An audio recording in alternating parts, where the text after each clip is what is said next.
6888. Need to sell your home and you want the most money? The name to remember is Gloria Lou. Yes, Gloria Lou with your home sold guaranteed realty at 314-325-6888 and start packing. Okay, 3, 2, 1, hit it. Chris Ranji, Amy Marks Kors. The Chris and Amy Show. You know who it is. Also, if you didn't know, this is called The Show. On 104.1 FM, KMOX. Good morning, y'all. What's up? It is the Chris and Amy Show. It is Amy Marks Kors, Chris Ranji, and we are going to just have we're going to have a day of all days because it is going to be a record high almost. I think we're going to get up to like 77 degrees. The record is 80, set in 1925, Amy. Did you know that? It's going to be too hot for its own good today. Well, I mean, I feel like we've come within 4 degrees of the record every day for the past couple of days. I don't care for it. 314-436-7900. Join the show. We're going to need you today, especially today, because we're going to bring back the call-in crab. Call-in crab. Yeah. What'd I say? Call-in crap? I don't Did it sound like call-in crab? A little bit. It could be that too, I guess. Call-in crab. We're going to want you to complain about maybe driving today. Because, the speed limit's going to potentially be going up in the state of Missouri. We'll tell you about that in just a little bit. But 314-436-7900 is the phone number. You can leave us messages on the Odyssey app. That app is AUDACY. It's how it's spelled. You can listen to the show, listen to the podcast, and Cardinals baseball live. Time now for the top of the order. The top 3 stories everyone will be talking about. Billikens ended their regular season, and oh my Lord, it did not look good on Saturday, but the conference tournament will begin this week. Billikens will play Friday morning at 10:30 as they are hoping to get to the NCAA tournament. And that speed limit increase in rural Missouri that we've been talking about clears a hurdle, and we will talk to State Senator Jamie Berger at 9:30. That's right. We might be able to drive a little faster. Jamie Berger is the author of that bill. Arch Madness finished up in St. Louis yesterday. Northern Iowa won, so they are going to the tournament. City SC lost a game, and the Blues did make a trade. A couple of them, actually. Mm-hmm. They have traded away Braden Shen and Justin Falk. So a lot happening over the weekend, including a show at the Dome on Saturday. Zach Bryan was in town. We gave away tickets for that. So if you were lucky enough to get tickets, you're welcome. I think everybody I know was there. That place looked jammed. And when I was on the Instagram yesterday, everybody's story, probably 60, 70% of the stories that popped up, all my friends, were videos from that Zach Bryan concert. Yeah. He packed the Dome. He did. And I tell you, it was one of the worst rideshare nights I've ever experienced. That night, Saturday night, trying to get a car, an Uber, Lyft, surge pricing was through the roof. Yeah, you were saying it was bad. That it was bad. And you brought up that when St. Louis has multiple big events at the same time, sometimes it almost can't handle it. And again, we want to hear from you because I'm sure you guys have experienced this as well. It's like the way the city handles snow. We get a lot of snow. Obviously, we don't get enough snow to have a massive fleet all the time. Right. But when we get dumped on, sometimes it's a little chaotic for a bit. And I feel like that's how it is in the city when we have multiple big events. Eventually, the ride shares work themselves out, but it's kind of chaotic for the first few hours. Yeah, it was really something. What did you say it cost? Oh, so going from the right downtown area to Central West End was $80. $80. And from downtown to the Central West End? Yes, and I had a friend who was, because the city game was Saturday night, the Zach Bryan show was Saturday night, Arch Madness wrapped up about 8 o'clock. I don't know if there was anything else going on, not that I can think of. I had a friend who met me at the city game ahead of time, who came from Richmond Heights. Yeah. To Midtown, and it was $80 for him. What? Yeah. So I don't know. It's like maybe there were 5 people driving or something Saturday night, but everybody was trying to get a car, which is also good, I guess, that people weren't, That's drinking tough to and driving. stomach, though. $80 to drive from the Galleria to Energizer Park. It should cost like $15. Yeah. And it was $80 for him, and then he told me that. I thought, well, that's crazy. And then later in the night, I tried to get a car in the same sort of thing. So Amy went to her first ever Billikens game last week. Was that your first ever? It was my first Billikens game at Chaffetz. It's your first Billikens game at Chaffetz. And she has now become a basketball expert.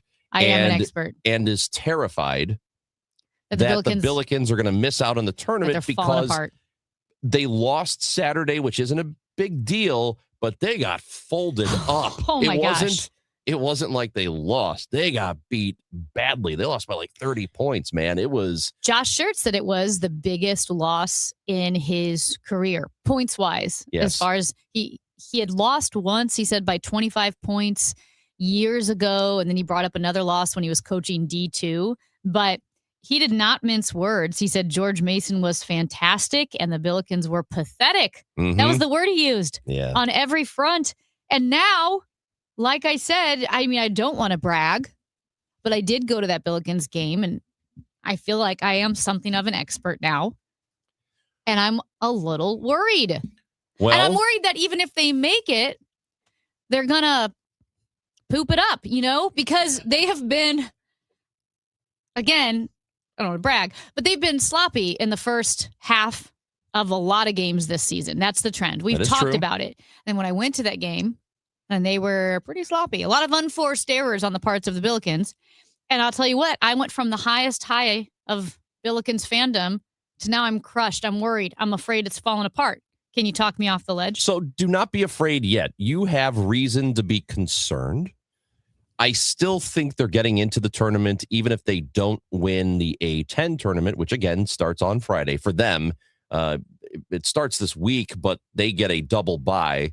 So they don't have to play Wednesday or Thursday. They don't play till Friday. And that's time for them to get their act together. I don't think they have to win the A10 tournament to advance into the NCAA tournament. But I understand the concern. But you're also right to be concerned that if they get to the NCAA tournament, they can't get off the slow starts. Now, the thing for them all season long, they were great at home. They did not lose at home all year. On the road, it's been a little rough lately for them. I'd like to see what happens when they get to a neutral court, because that's what will happen. They'll play on a neutral floor when they have their first game of the NCAA tournament. But, I mean, for us, as a city, we have been starved for good sports because we haven't had them. City SC is not very good right now. They weren't very good last year. The Blues are not good this year. The Cardinals haven't been particularly good. They're going through a rebuild now. So the Billikens have been like the saving grace. That's all we have. Right. So I need them. Amy needs them. I need them to be good. We need them to be good. To clean up their game in the first half. Clean it up. Clean it up. Hey, how long have the Billikens been in the A10? No. Forever? No. I don't know. Has it been a decade? Because I know college conferences don't make any sense. Not anymore. Because we are, the gateway to the West. No. St. Louis University, the oldest university west of the Mississippi. Why are they in the A10? They have nothing. They're closer to the Pacific. The conferences do not make sense any longer. They don't make Oregon any is in the Big Ten. 2005 is when they entered the A10. 20 years. Okay. Yeah. What's Says the AI. point? What is it? Is it the Pac-10? Which one only has two teams in it? That's the Pac-12, but they are getting a bunch of teams like Boise State's going there, All Utah State. So they went. The Pac-12 went from USC and Arizona State and Oregon. They went from all these big name schools to now it's Utah State. Yeah. Yeah. But anyway, the conference realignment thing is just, it's absurd. So, yeah, it doesn't make any sense. But and Missouri State left the Missouri Valley, so they're dead to me. Missouri State. Oh, they did leave the Missouri Valley. Yeah, they're in the Conference USA, so they're dead to me. Yeah. Anyway, it's very interesting. But the Billikens, I hope they can really pull it together because I feel sad. It'd be nice to have something to root for. A quick question before we get to break here. Did everyone survive the lost hour on Sunday? The spring forward? Yeah, I was able to set my watch. You set your watch? Yeah, I did great. Yep. Did you wake up feeling tired? I'm going to say heart attacks and car crashes go through the roof after this. Do they really? Yeah. What? Statistically, they do, I promise. Heart attacks? And car crashes. Really? Yes. What, because people lose an hour of sleep? Yes. Where are the numbers on this? Why you can't throw a... Hey, can we get our research team on this? Yeah. Heart attacks and car crashes through the roof with daylight savings. Yeah, you can't throw something like that at me without numbers. It's true. I need to hear about this. Well, anyway, I survived. So here's the thing. I never have trouble sleeping. Mm-hmm. Again, I know I'm really braggadocious this morning. I'm a basketball expert. Yep. After going to that game, and I'm a great sleeper, fall asleep. I went to bed at like 10 p.m. on Saturday night. And I woke up at 1 a.m. and could not go back to sleep. And I never had that. So I just started reading. And I read, and I know I read for about an hour. It was like 1:15. And I read for about an hour. And it was like 2:15. And then all of a sudden my phone switched to 3:15. I was there for it. And it's a little off-putting. Yeah, I don't like it. We've got an expert. Yes. Dr. Mike Sirigliano from the University of Pennsylvania School of Medicine says, I don't know why we keep doing this. It's not good for our health, daylight savings. It increases the risk of heart attack, and it increases the number of motor vehicle accidents. I told you. And I guess the best way to describe this is it's not nice to mess with Mother Nature. All right. Well, I'd like for a little... We'll have get some the numbers on this. We'll get the numbers. All right. Well, I trust the doctor. So thank you for being here with us today. And you're going to want to listen for the next 3 hours before Gas House Gang. As Amy mentioned, Senator Jamie Berger is the author of that bill that will increase the speed limit to 75 in rural areas, not in the cities. It's in the on the highways. You're not going to be able to drive 75 when you're in Kirksville. So, Senator Jamie Berger is going to join us at 9:30. Tom Ackerman from Florida will be with us at 10:30. We've got Andrew Egger, White House correspondent, at 11. He's with the Bulwark. And Dr. Valerie Sussman will join us at 11:30, and she will help you identify the narcissist in your life. And keep listening, because I've got the numbers, and I'm going to give Ranji the numbers next. Oh, I can't wait. Yeah. It's Chris and Amy on KMOX. Hey guys, Glover here for my friends at Universal Windows Direct. March is that time of year when a lot of us start thinking about fresh starts, spring cleaning, that kind of stuff. If you are in the market for replacement windows, here's the deal from Universal. When you buy 2 windows, you get 2 for free with no limit, 24 months with no payments and no interest, giving you 2 full years to enjoy the comfort before paying a dime. $500 bonus off your home improvement project, 314-334-2522 or universalwindowsdirect.com. Hi, this is Steve Butts from the Crawford Butts Insurance Agency. In 2026, our agency celebrates a momentous occasion as we celebrate 65 years of service to our clients, a tribute to our founder and my dad, Norr Butts. Our staff is ready to assist you with all your insurance needs. So please call me, Steve Butts, at 314-752-2500 or at crawfordbutts.com. For auto, home, and commercial insurance needs, that's crawfordbutts.com. Hi, this is Jill Schlesinger, CBS News business analyst, certified financial planner, and the host of the Jill on Money podcast. With the new year upon us, there's no better time to take control of your financial life. And the Jill on Money podcast is here to help. It's your questions that make it possible for me to provide unconventional and, I hope, entertaining insights on your money, and more importantly, on your life. Follow and listen to Jill on Money wherever you get your podcasts.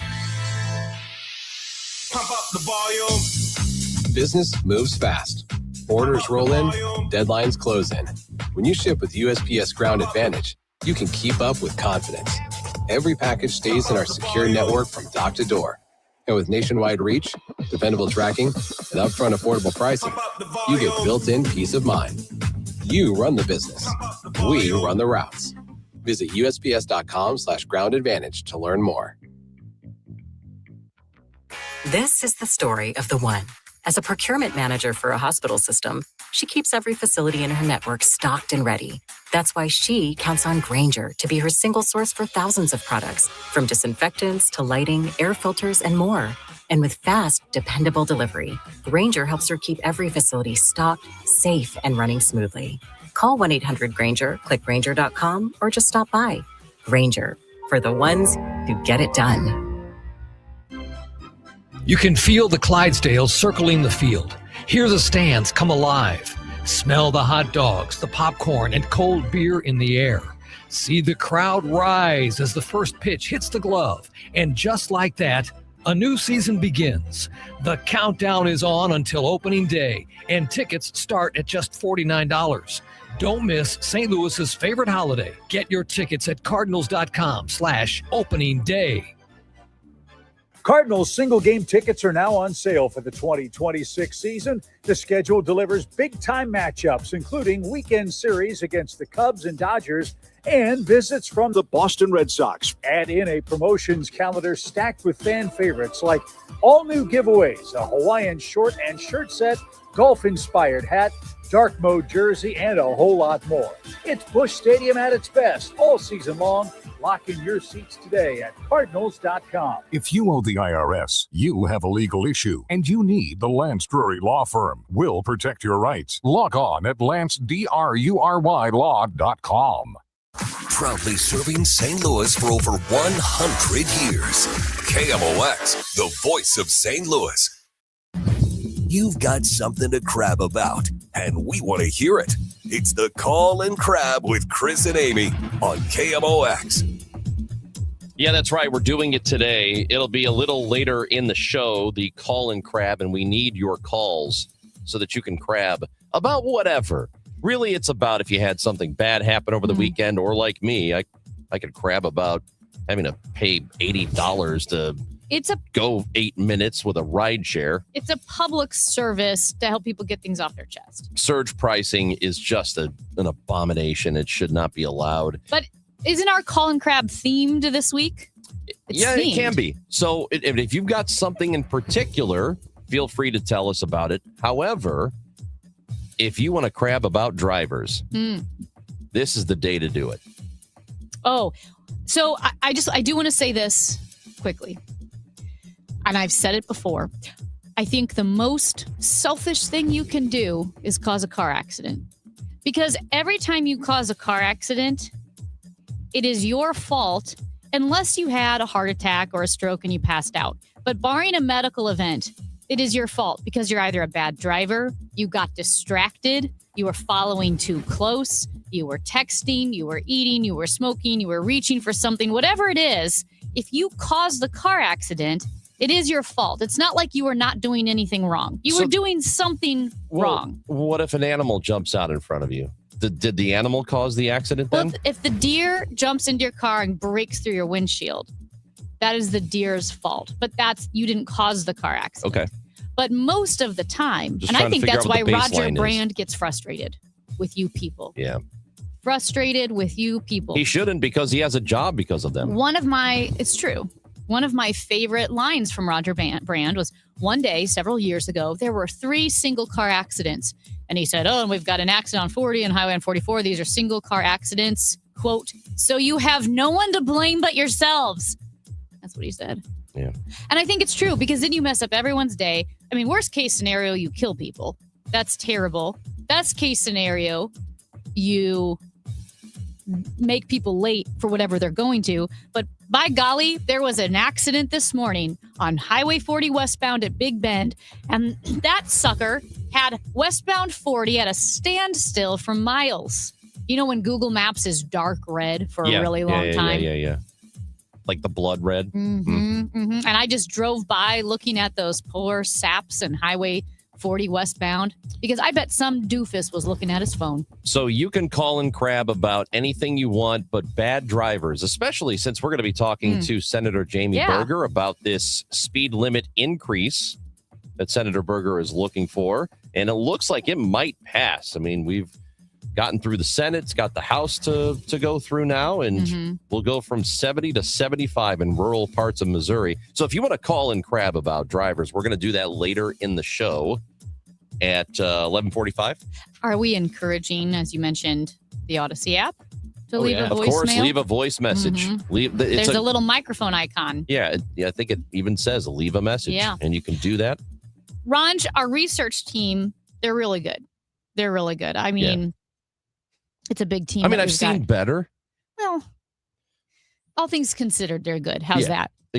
Very good. Now, remember, I shocked you with the fact that after daylight savings, after we spring forward, heart attacks and car crashes increase.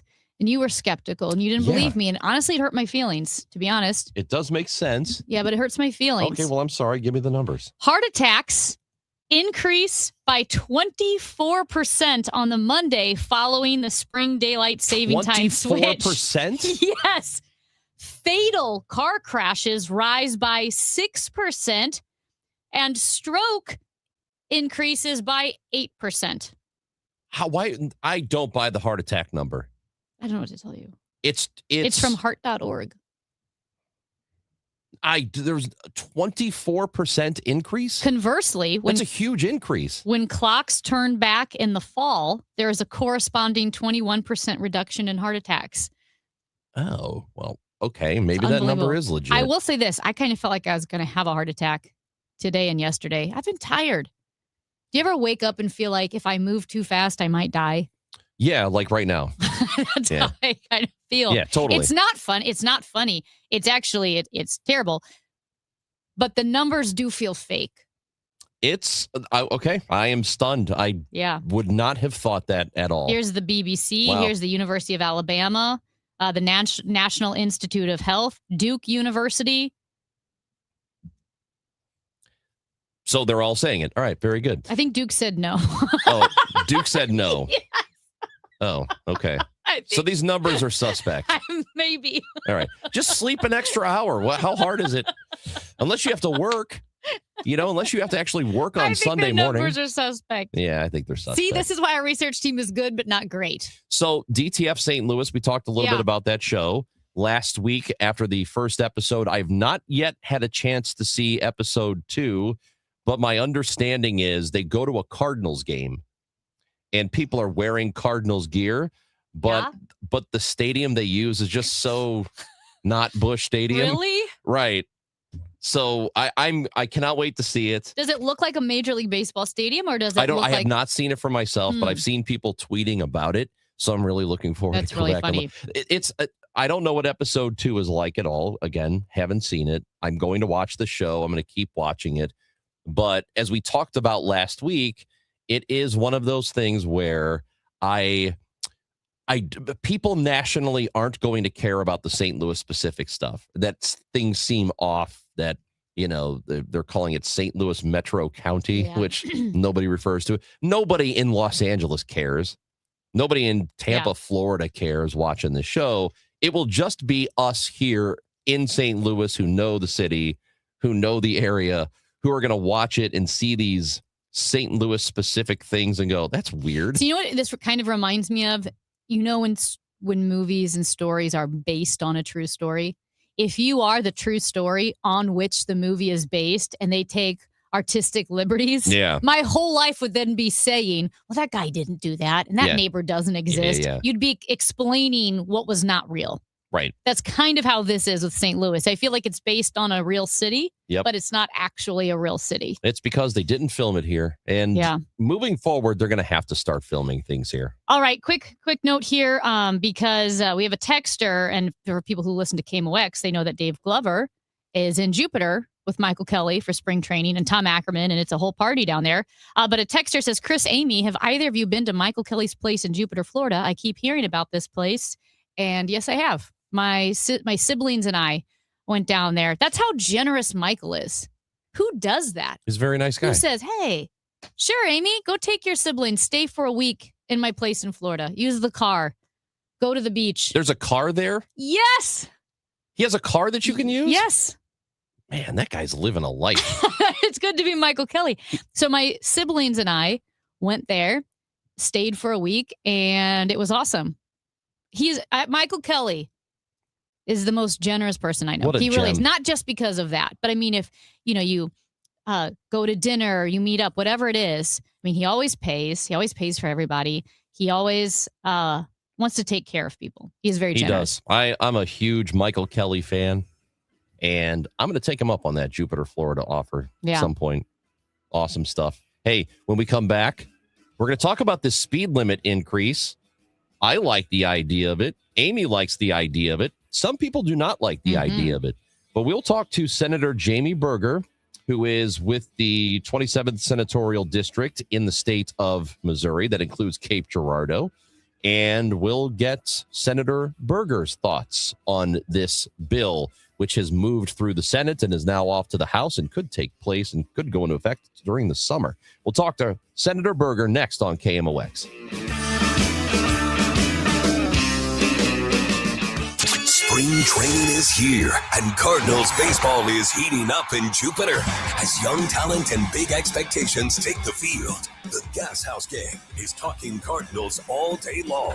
Tom Ackerman, Chris Ranji, Bernie Miklas, smart takes, insightful analysis, real Redbird conversation, plus live reports from Camp Cardinals with Matt Pauley and Mike Claiborne. If it matters to Cards fans, it's on the Gas House Gang. Weekdays at noon on KMOX.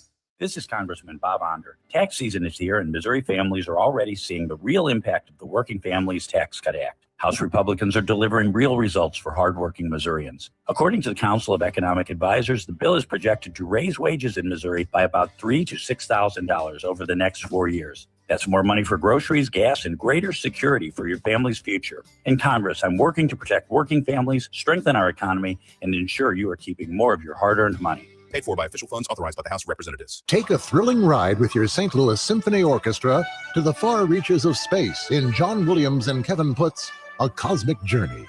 Experience Kevin Putt's otherworldly concerto, Contact, featuring the Grammy Award-winning trio Time for Three. Then soar through the unforgettable music from John Williams' iconic film scores, including E.T. and Star Wars. March 20th and 22nd at Powell Hall at the Jack C. Taylor Music Center. Tickets at slso.org. Now, KMOX weather from the Saliga Heating and Cooling Weather Desk. It is 57 degrees and beautiful. We got the windows open in Studio B. It's going to be close to the record, as Ranj mentioned, of 80 that was set back in 1925. We're looking 100 at years. 100 years. 101. We're looking at a high of 77 degrees today, a low tonight of 59. Pardon me. Weather sponsored by Sandberg Phoenix Law Firm. Sandberg Phoenix serves your business in litigation, intellectual property, and products liability. We're more than a law firm. We're committed to your success. Learn more at sandbergphoenix.com. The choice of a lawyer is an important decision and should not be based solely on advertising. It's time for a $98 furnace tune-up. You know, here in St. Louis, word of mouth still matters, and I'm pretty careful about who I recommend, especially when it comes to something as personal as estate planning. I'm Tom Ackerman. My family has been working with the Laterman Law Firm for over 20 years now, and the reason is simple. They don't just create documents and send you on your way. They help make sure your plan works. Because let's be honest, life changes. Family needs and circumstances change. Laws change. But most estate plans don't change over time as needs, circumstances, and laws change. They're outdated, sitting in a drawer. People assume they're fine, and their plan will work when they need it to work. At the Laterman Law Firm, it's not a one-time transaction. It's an ongoing process. They build a plan to protect your family and your assets, and then for a fixed annual fee, they help keep it up to date as both your life and assets change. Check out the Laterman Law Firm at latermanlaw.com or give them a call at 314-514-9100. The choice of a lawyer is an important decision and should not be based solely on advertisements. Hey, this is Charlie Brennan. If it's cold outside, the team at Morelli Tuck Pointing is still busy. During colder months, Morelli can inspect any exposed brick inside your house. If your basement has a stone or black wall, Morelli can remove the worn-out mortar from that wall and replace it with new mortar. This tuck pointing work will reinforce your foundation, prevent water from entering your home, and thwart pests.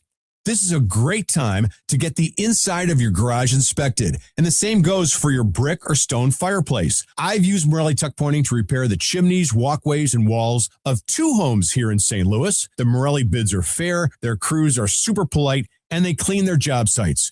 Don't take my word for it. Check out the reviews on Google. Winner of the BBB Torch Award and the Next Door Neighbor Fave Award, 35 years in business, an A-plus rating from the Better Business Bureau, 314-645-1387, MorelliTuckPointing.com. Hey guys, Glover here with my very, very good friend, Dr. Kathy Maupin at BioBalanceHealth.com. If you have reached that certain age and you're just not feeling very well and nothing's working the way it used to work, go see Dr. Kathy. She is not only a medical doctor, she is a patient of this bioidentical hormone replacement therapy. It absolutely works. It's a long-term solution. She is an artist when it comes to helping you with your hormones. BioBalanceHealth.com for Dr. Kathy Maupin. Rush Hour Sports, Matt Pauley, Kevin Wheeler with you here. Bernie Miklasz joins Rush Hour Sports tonight at 5 on America's Sports Voice, KMOX. Right now, the speed limit is 70 if you're on the freeways, interstates, in rural parts of Missouri. But there is a state senator who wants to let you drive even faster and wants that speed limit to increase to 75. It has cleared the Senate. It's off to the House. And the senator who has this bill, it is number 1408, is Senator Jamie Berger, who serves the 27th Senatorial District. That includes Cape Girardeau, Perry, Reynolds, Scott counties. And we've got Senator Berger with us on KMOX. How's it going, Senator? Good morning. I'm driving toward Jeff City this morning, so now's a good time to talk. Well, we hear that you're in the car. Are you driving the actual speed limit now, or are you doing 75? I'm doing a little bit over the speed limit. Yeah. There you go. We knew we liked this guy. Well, how has your bill to increase the speed limit in more rural areas from 70 to 75 miles an hour, how has that been received by your peers in Jeff City? And how was it proposing it? Was it literally walking up to people and saying, hey, I have this idea? You know, I live in Benton, Missouri, which is 80 miles from the Arkansas line. I go to quite a few Memphis Grizzlies basketball games in Memphis. When I go down there, I drive 70 miles an hour for 80 miles in Missouri. And then I get to Arkansas and it's 75 miles per hour. And it just dawned on me, I don't see any more wrecks or anything else in Arkansas than I do in Missouri. And their speed limit is 5 miles per hour faster than ours. So I don't see why we just don't get with the program and do the same thing. I have a friend that does a lot of work in Little Rock, Arkansas, and he told me since they raised the speed limit to 75 in Arkansas, the flow of traffic and the flow of traffic is just so much better. And I just thought we need to do that in Missouri at the same time. As far as my peers are concerned in Jeff City, I would say 70-30 in favor of, roughly, or maybe even better than that, 80-20.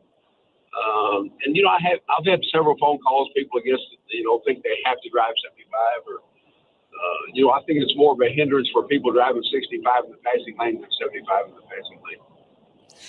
Okay, and I'll just have to say this from a human aspect, from the human element of things. Is it kind of nice to have a bill that isn't quite as ugly and contentious as everything else that's going on politically and say, hey, I think this one could be popular on both sides of the aisle? Right. In the past, I think the vote was 25-5 Thursday in the Senate. I know it's going to be well received in the House. I think it's something that moves forward, honestly. And like you said, it's just non-controversial. Either you're kind of for it or against it, but you're not deep in the rows of it. So, Senator Berger, I know that you've probably seen some numbers that suggest raising speed limits actually leads to more accidents, which can lead to more deaths. When you hear that, what's your response to it? I'm old enough where I remember we drove 70 miles. The speed limit was 70 miles per hour in Missouri back in the day. We had seat belts, but we buckled them behind us. We didn't have blind spot alert. We didn't have adaptive cruise. We didn't have lane departure. We didn't have all the safety benefits of the cars. I kind of take a little bit of, I don't know if that's a study or it's just a thought. You know what I mean? If that was happening in Arkansas, you think that people would be clamoring to roll the speed limit back to 70? I just don't know that I totally agree with it. I came from MoDOT. It was just a informational purposes only testimony. I don't know that it is factual. Yeah, I know that MoDOT did talk to our partners at Fox 2 and said if speed limits are raised to 75 miles per hour, the state should expect to see an associated increase in fatalities and serious injuries. And then there was a spokesperson for the Insurance Institute for Highway Safety that said a 5 mile per hour increase is linked with an 8% increase in the fatality rate on high speed roads like interstates and freeways. Now, I don't know how that compares to what you were seeing in Arkansas. And I don't know the details on what types of roads, well, like interstates and freeways, but how crowded those areas are. If it's more, urban areas or the outskirts, or if it's very rural. I don't know the details on that. Right. And, we're not talking about raising the speed limits in Metro St. Louis or Metro Kansas City. Basically, where the speed limit now is 70, where the sign says 70, it would go to 75. I think the MoDOT testimony, I think they said 1 to 3 fatalities across the state per year, which any fatality is too many, and that concerns me, no doubt about that. But if you think about 6.5 million people living in Missouri and raising the speed limit 5 miles per hour, I don't know that we're going to see that big impact in the rural areas. And again, I don't know if they determine the deaths on the highways, metro versus rural. I have no idea. Talking to Missouri State Senator Jamie Berger here on KMOX. And I know that if this were to go through, and it seems like it's got enough momentum that it's going to pass, and then ultimately will go into effect late August. Is that correct?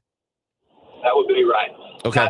One thing I think the Highway Commission has to approve it also. I think after it is approved in the House and the Senate, would go to the governor, and I think they have to nod to it, but I don't know what their feelings are. I haven't talked to him. So when that does happen, obviously the signs around the state will have to be changed, and there is a cost that is associated with that. How does that all work with having to remove all the speed limit signs that say 70, and then you'll need ones that read 75? The fiscal note on this was $384,000, and I think I could easily get that down to $15,000. All we need is a sticker. They make stickers for everything. Just put a 5 over the 0. Has Missouri done that before with other signs? I guess I didn't realize. Well, I don't know why we couldn't. We have stickers for everything, and everything can be made. There's no reason to replace the sign. There's no need for that. Just put a sticker over what we got, and it will work. If you want to pay me, I'll spray paint them. Exactly. I'll drive around the state. Spray painted already. Exactly. But there's no reason we can't put a sticker over them. Think about it. We have stickers for everything, and everything can be made. So the idea of replacing all the signs is ludicrous.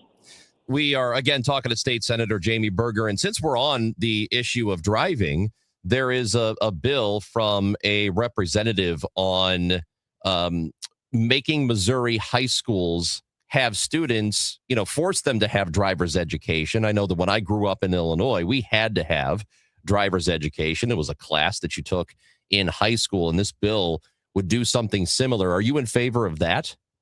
I'm actually the Senate sponsor of that bill. Great. What Yes, prompted you to do that? I think from the insurance coalitions, and I just think, I have 9 grandchildren, and I think for them to be safe on the roads, to learn to drive, I think is valuable. I grew up in a rural part of Missouri, and it was pretty common for us to drive a pickup before we were 16 with our moms and dads, and learned how to drive that way. And today, kids don't have that opportunity. I just think in the insurance coalition, I think will offer some type of discount for people that have driver's education back like they did back in the day. I just think it would be a plus, and it's a great safety aspect. That's Senate Bill 1567. You're the sponsor. It was written by Representative Roger Reedy. That's the bill we're talking about, right? Exactly. It's the same thing. Exactly. And this would be for Missouri's public schools. Would it allow, if the families wanted, would it allow private school and homeschool students to maybe take some classes at the public school? I think we could make that work. I think we give that opportunity to anyone that wanted to pursue that. I think it would be foolish not to. Yeah, well, I know that with Ronj over here, he's pretty livid that we don't have driver's ed. I can't believe it's not a thing. Missouri. I can't believe people don't have to take driver's ed in Missouri. It's insanity to me. I agree. I totally agree. You see a lot of private services offering that, but there's no reason for us not to offer that in schools. Senator Jamie Berger out of the state of Missouri, we appreciate you being with us today. So again, you do feel like you've got pretty good support with this bill, and if it does pass, August 28th would be the effective date? That would be right, exactly. All right, sounds Excellent. good. Thank you very much for your time this morning. Be safe out there. You guys have a great day. Thank you. Real quick, how much over the speed limit are you driving right now? I'm driving 76 miles per hour. Oh, there you go. So if you get pulled over, do you say, hey, by the way, I'm the one who's sponsoring the bill to... Do you say that to the highway patrol, or what do you do? No, I don't. But, one thing I kind of think, the speed limit is 70. I know the highway patrol gives everyone a little bit of leeway. Yeah. If we go to 75, that leeway may be less. You know what I mean? Yeah. Oh, sure. So who knows?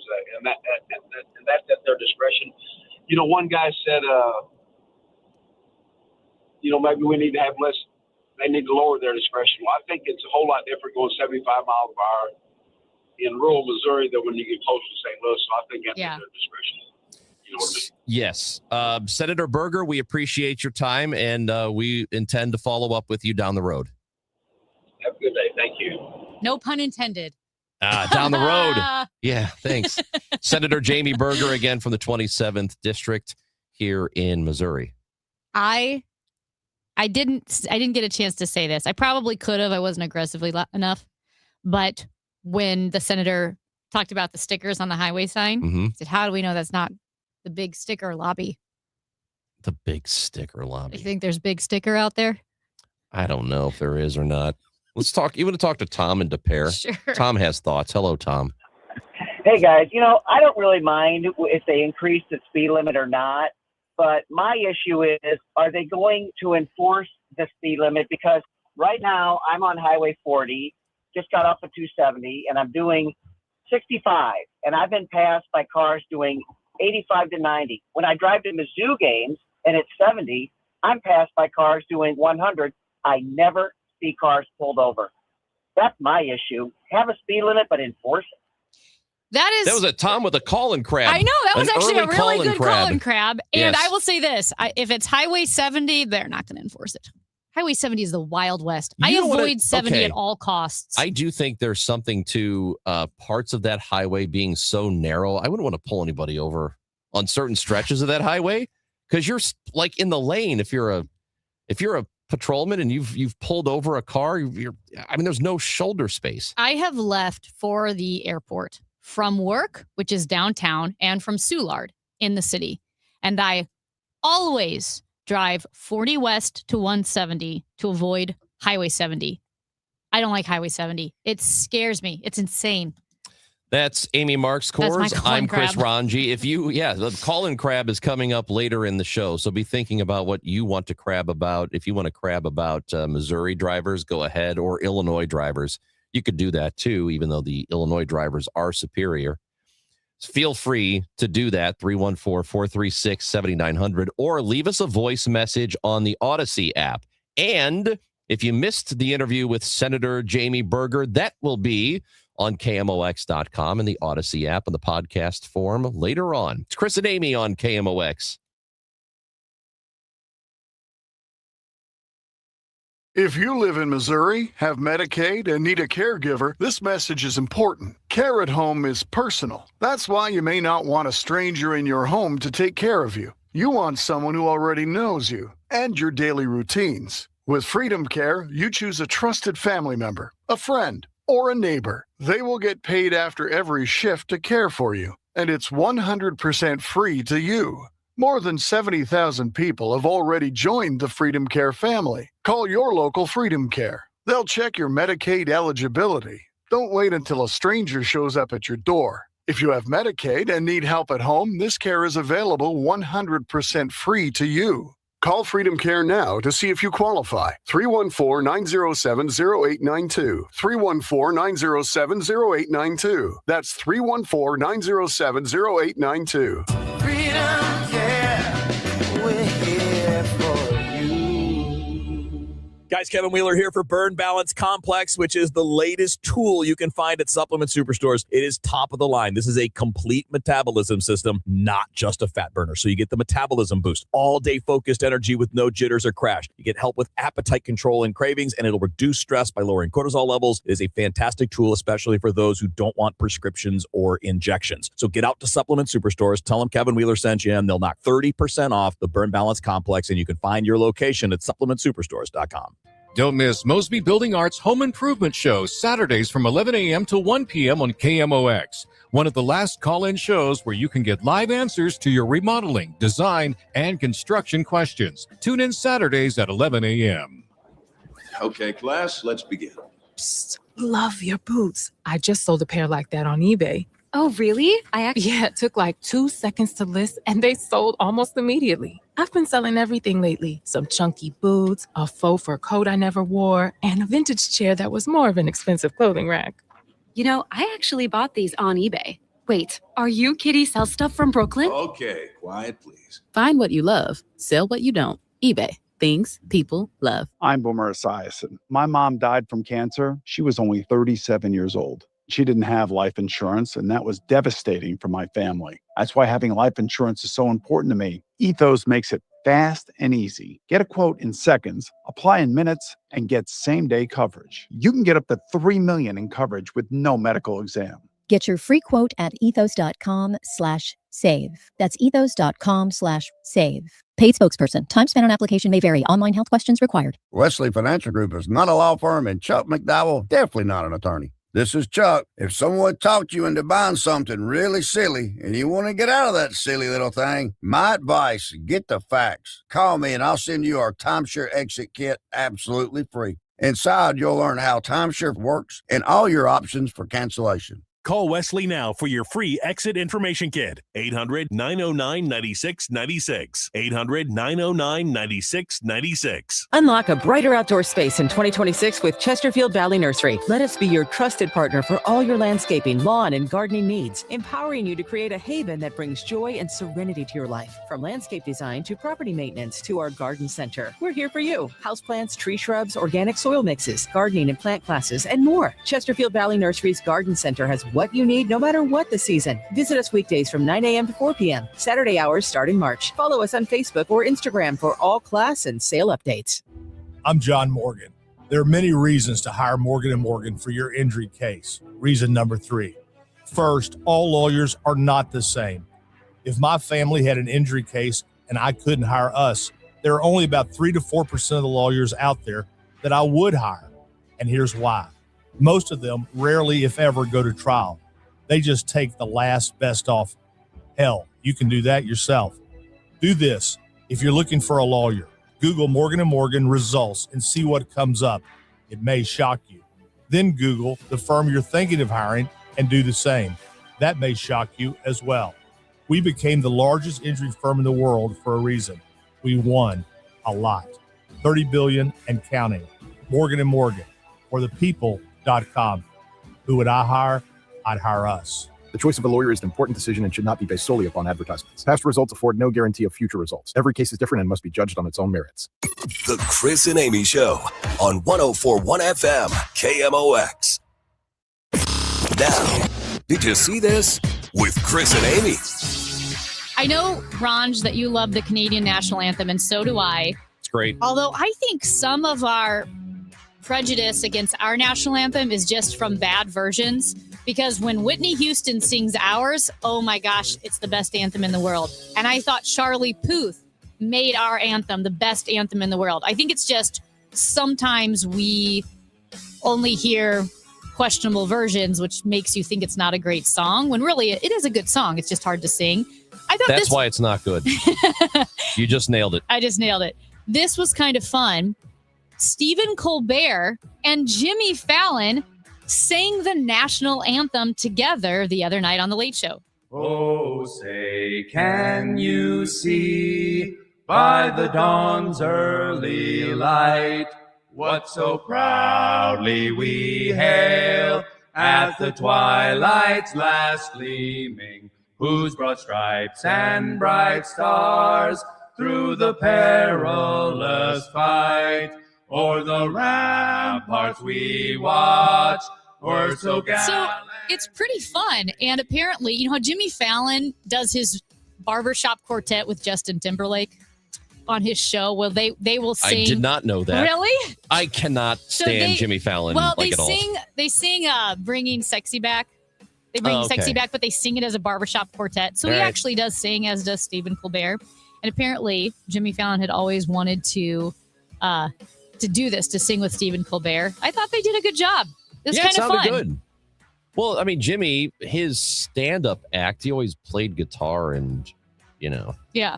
did stuff like that. But anyway, that had a barbershop quartet vibe to it, right? Yeah. Duet, barbershop duet. Yeah. Stephen Colbert, I didn't know he was good at harmonizing. Yeah. He was the low voice. Hey, TMZ had a story over the weekend, which I think it's very funny just because they thought this was news. And I know that you're going to say, well, TMZ, a lot of that stuff, it's all about celebrities and most of it isn't news. So who cares what happens with celebrities? But I think this story is particularly funny. TMZ tweets out, Travis and Jason Kelce's mom, Donna, is in the middle of a home renovation, TMZ has learned. And first of all, that real? Yes. I don't know that there's ever been a bigger who cares story in history than, wow, Donna Kelce is renovating her house. Better put it on TMZ. Who cares?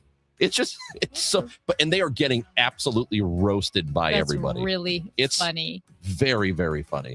Because sometimes TMZ does break surprisingly big news. Yeah. If it's kind of celebrity based, you're like, oh, TMZ.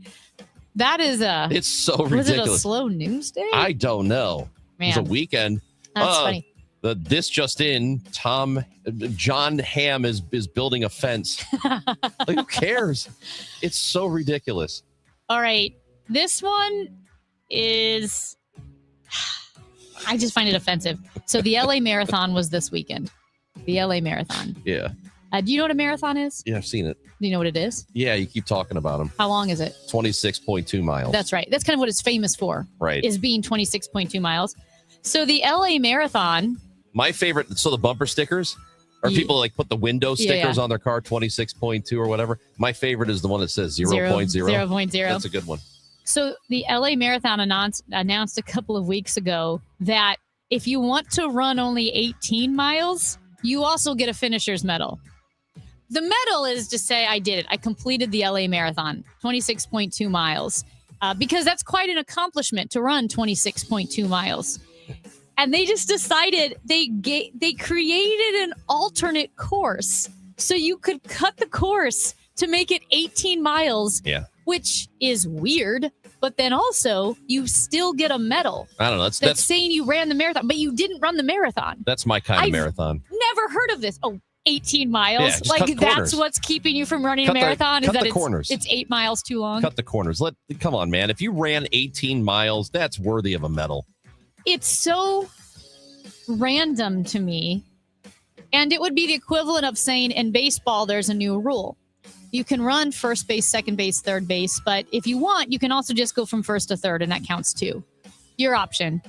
Well, that's a little different. No, it's not. It's much different because it's competition. You're playing against other people. You're running against other people. No, you're back. Team sports, very different. You're scoring runs. They're scoring runs. They're scoring goals. It's different. It's a terrible argument. When we come back, we will hear from Major Garrett, who had a 60 Minutes interview last night. It aired last night with Pete Hegseth, the Secretary of Defense. And so Major Garrett, and we'll bring you some of that sound when we come back on KMOX. Okay, class, let's begin. Psst, love your boots. I just sold a pair like that on eBay. Oh, really? Yeah, it took like 2 seconds to list and they sold almost immediately. I've been selling everything lately. Some chunky boots, a faux fur coat I never wore, and a vintage chair that was more of an expensive clothing rack. You know, I actually bought these on eBay. Wait, are you Kitty Sell Stuff from Brooklyn? Okay, quiet, please. Find what you love, sell what you don't. eBay. Things people love. Pump up the volume. Business moves fast. Orders roll in, deadlines close in. When you ship with USPS Ground Advantage, you can keep up with confidence. Every package stays in our secure network from dock to door. And with nationwide reach, dependable tracking, and upfront affordable pricing, you get built-in peace of mind. You run the business. We run the routes. Visit USPS.com/Ground Advantage to learn more. Febreze. New Febreze Air Mist has 50% more odor fighters and up to 30% more fragrance than the old formula. So now you can take on 100% more stinky odors, like sweaty gym bags, greasy cooking smells, and the after effects of the dog rolling around in something. Just spray, and new Febreze Air instantly restores just clean freshness. Smell you later, odor. Breathe happy, Febreze, la la la la la. Want consistent color for every job? Milo's Pro Rewards members get a 20% paint discount on future purchases after paint annual qualifying spend reaches $3,000. Plus, order eligible in-stock paint and paint supplies by 2 p.m. for free same-day delivery by 8 p.m.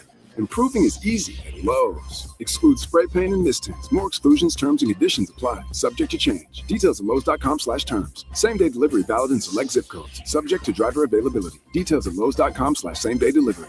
A night of live rock you gotta see. Foghat and Nazareth. With special guest, The Babies. Saturday, May 2nd at the Family Arena. Foghat, Nazareth. Get tickets now at the Carroll House Furniture box office or Ticketmaster. Don't miss Nazareth and Foghat live. Sawyer Brown. Some girls don't like boys like me. Oh, but some girls do. And Lone Star. Every little thing that you do. Baby, I'm a Live this Saturday night at 7, the Family Arena. Get tickets now at the Carroll House Furniture box office located at the Family Arena or Ticketmaster. Don't miss Sawyer Brown and Lone Star together live. The trusted voice of St. Louis. KMOX AM St. Louis. KMOX FM Hazelwood. Always live on the free Odyssey app. It is 10 o'clock and it's sunny and 61 degrees in downtown St. Louis. I'm Debbie Monterey. A 19-year-old shot by his brother Monday in downtown St. Louis. Police say the victim was shot in the back twice by his 17-year-old brother about 12:30 in the afternoon Sunday in a car near Busch Stadium. Our partners at Fox 2 say the victim was transported to a nearby hospital with serious injuries. His brother sent to juvenile detention. A new study getting attention looks at whether taking Tylenol, acetaminophen, during pregnancy could be linked to autism or ADHD. Researchers analyzed more than 2 million births in Taiwan and even compared siblings where a mother took the drug during one pregnancy but not another in order to better control for other factors.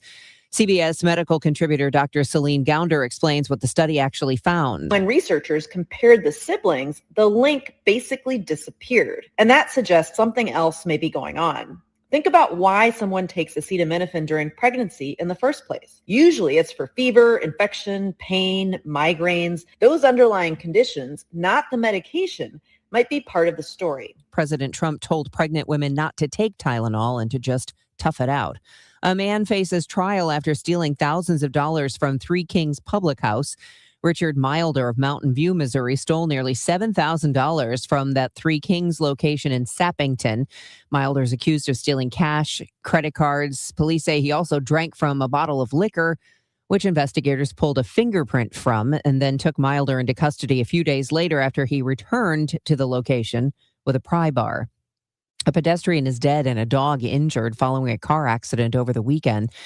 A person was running with their dog across an intersection when they were hit by a vehicle Saturday night in Caseyville. Officials say the pedestrian died at the scene, the dog injured and transported to an emergency veterinarian. The driver who hit the pedestrian and dog was also taken to the hospital. The identity of the pedestrian hasn't been released yet. From the KMOX business desk, oil prices have spiked to near $120 a barrel as the war in Iran disrupts oil production and shipping in the Middle East. Crude prices fell back after the Financial Times reported the members of the Group of 7 industrial nations were considering releasing some strategic oil reserves to ease pressures on supplies. Stock market shuttered worldwide on worries about whether the global economy can withstand those spiking oil prices, which shot to their highest level since June of 2022. This afternoon will be sunny, breezy, and warm with a high near the record of 80 set in 1925. Partly cloudy, mild tonight, though 61. Tomorrow, some sun followed by increasing clouds, breezy, warm, and more humid in the afternoon with a high of 84. The record is 86. Set in 1955, some severe thunderstorms are possible tomorrow night. From the Saliga Heating and Cooling Weather Desk, I'm AccuWeather meteorologist Joe Lundberg on 104.1 FM, KMOX. It's sunny, 61 degrees in downtown St. Louis. I'm Debbie Monterey, KMOX News. Brought to you by Eamon Gantner and Capriano, YourEstateMatters.com. Hi, Margaret with Eamon Gantner and Capriano. How's your family? Do you have a legal plan for them when you're gone? Eamon Gantner and Capriano, YourEstateMatters.com. The choice of an attorney is an important decision and shouldn't be based solely on advertising. The Chris and Amy Show on 104.1 FM, KMOX.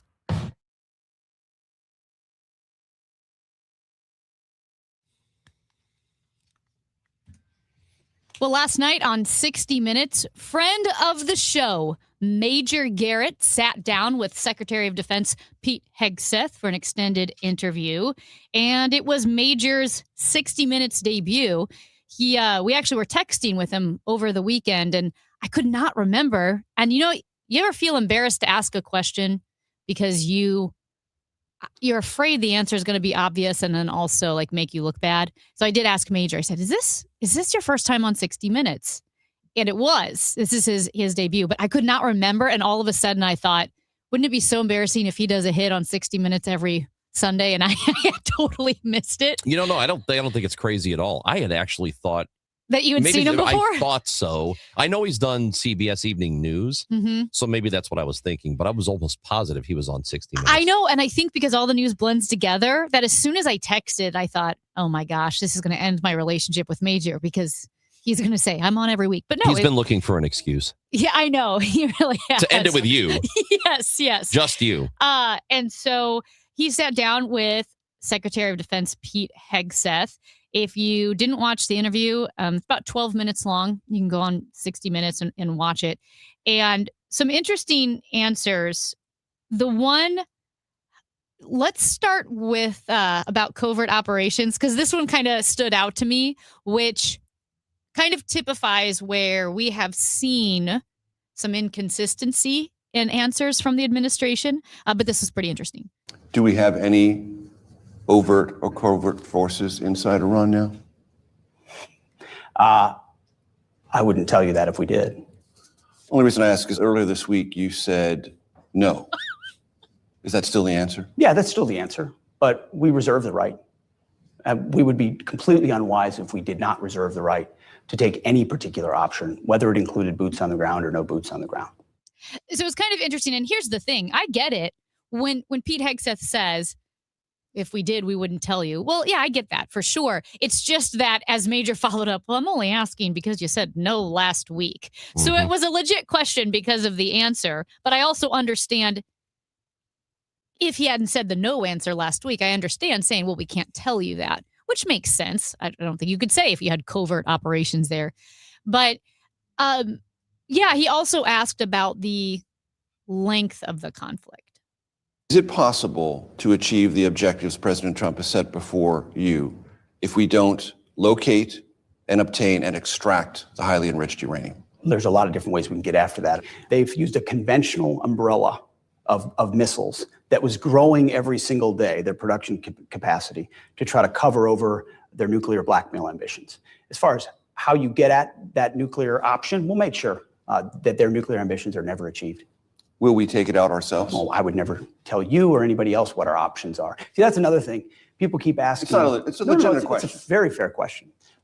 People ask boots on the ground, no boots on the ground, 4 weeks, 2 weeks, 6 weeks, go in. President Trump knows, I know, you don't tell the enemy, you don't tell the press, you don't tell anybody what your limits would be on an operation. We're willing to go as far as we need to in order to be successful. So, again, a really interesting interview with Major Garrett with Pete Hegseth. And I would say this, Ranj, you can make a really strong case for attacking Iran. Not just, here's my case for attacking Iran, but here's our case for attacking Iran now, which is kind of the critical question, right? Because as we all know, Iran has killed hundreds of Americans. It's constantly waging war through proxies with Israel. We know that they were trying to build a nuclear program. And we also know that they were advancing with their ballistic missile programs. And the reason why the ballistic missile program is important is because if they get to the point where their missile program is so advanced that it hinders our capacity to go after their nuclear program, their missile program protects their nuclear program. You could also look at the leadership of Iran being in one place at this time. You could also look at what Israel has done, taking out Hezbollah, because a big argument against going after Iran is that if you go after Iran, then Hezbollah is going to rain missiles down on allies and so forth. And so you could make a strong argument for going after Iran and for going after Iran now. What's made it such a hot mess is that the administration did not make that argument, did not present it to Congress, but also has given 100 different answers for why they went after Iran and why they went now. The messaging has been so inconsistent that it makes it feel like, did you have a plan? Did you even know a good reason? Because I would say nestled in the 50 different reasons they gave are legit reasons. It's just that every time you give a different answer, whether it's Marco Rubio or Pete Hegseth or Donald Trump, you mix the messaging and you make it feel less legitimate and make it feel like there's no plan. Well, also, you're coming from a starting point of criticizing the former administration or the opponent you ran against in 2024 by saying, well, if she becomes president, Kamala Harris is going to get us into a war with Iran. That's your starting point. So you've already lost because your starting point was we're not going to war with Iran. And short of them actually attacking our soil here or carrying out some sort of, a terrorist attack or, something substantial, short of that on our soil, you're going to lose the argument. You have now entered us into a war that you said you were going to not get us into. So you've already lost. There really is no justification aside from they have attacked our land somehow. They've attacked us here. Then you can make the argument, well, we have to do something. We have to retaliate. But short of that, there is no good justification because your starting point was we're not going to war with Iran. And you've already lost that. Secondly, because of how they framed it to begin with. Well, yeah, they ran on it. They ran on not getting into a war with Iran. And they said, if you vote for the other person, she's going to get us into a war with Iran. She's going to start World War III. Joe Biden was going to start World War III. Well, you've started a war with Iran when you said you weren't going to do this. And it has then on top of it, fractured some MAGA people. It has. Well, because that was the promise. And it wasn't just a one-off, a thing that they just said in passing. They ran on it. It was a pillar. And in addition to it, they cannot guarantee how long this is going to last or how many servicemen and women are going to die. Americans are going to die. And they've said that there are going to be casualties and there are going to be more casualties. And they're telling us that, it shouldn't take very long. We can go right in there and get this done quickly. This is, if history tells us anything, it's that these operations do not end in weeks. They end in months or years. And so there's no reason for me to trust this will be done quickly, cleanly, with very few American casualties. We've already had a handful. and there are going to be more. And it's just this is a really tough sell, and I'm not sure they could sell it to me. And this isn't because I don't particularly care for this administration. It's not that. I will give them the benefit of the doubt when they deserve it, but there isn't a reason for me to give them a benefit of the doubt on this. Yeah, and like I said, they could easily sell it to me if they had just taken the time to organize their arguments, because like I said, I'm a radio host in St. Louis, and I can come up with a dozen pretty strong arguments for laying the foundation, where we stand with Iran, why it was important to cut off the head of the snake in Iran, and why we needed to do it now, right? Yeah. You could try. But also they said that they obliterated their nuclear capabilities. Well, and that's my point. Did they or did they not? That's my point. If they did, then why are we doing this now? Is that the inconsistent messaging does matter, especially when you have lost and may lose more American servicemen and women. It feels like they're flying by the seat of their pants when you overstate a victory or overstate an accomplishment months ago and say we obliterated it, and then suddenly it's such a concern that the president is acting on the War Powers Act to then attack Iran. We also have had the whole mess of, is it a war? It's not a war. Pete Hegseth saying it's not a war, but then calling it a war. Israel, we're fighting alongside them. They have no scruples calling it a war. Mark Wayne Mullen called it a war, and then several minutes later said it's not a war. And then you have the ridiculous social media accounts posting over the top inflated videos about, annihilation and this is war. And I'm like, well, wait, I thought it wasn't a war. And now the president's calling for unconditional surrender, which is a war term. And so again, and then the worst was, Marco Rubio saying, well, we had to go because Israel was going to bomb them. So we had to, which sounds terrible. I mean, the messaging could not have been worse. And then it's been bungled. Yeah. And on top of all of this, there's the Wall Street Journal report from earlier today that his sons, Eric and Don Jr., have invested in a company called Powerus, Powerus, which is a drone company, and is now is going to be supplying the Pentagon, or going to have a contract with the Pentagon to provide drones. So this is that not directly benefiting off this war monetarily? If his sons are investing in this company that's going to have a Pentagon contract to build drones, how is that not a conflict? Well, and I think that is one of 100 high concern conflict of interests where the Trump family is benefiting by billions of dollars by the office. So, that is something that I hope continues to get investigated. There's so much happening that it's hard to keep up where one of these headlines. Oh, okay. I know. I'm sorry. I apologize if people are mad that we're talking about this, but this is a big deal.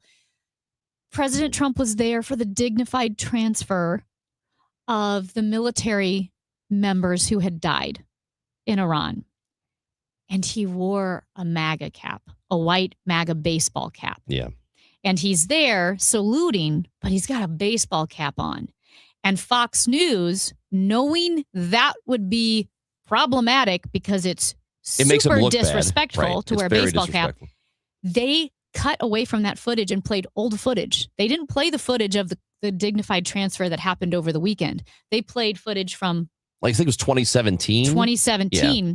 Thankfully, they were called out and they did apologize for that. They apologized, but I don't believe they showed the correct footage. That is, first of all, super concerning journalistic malpractice from Fox.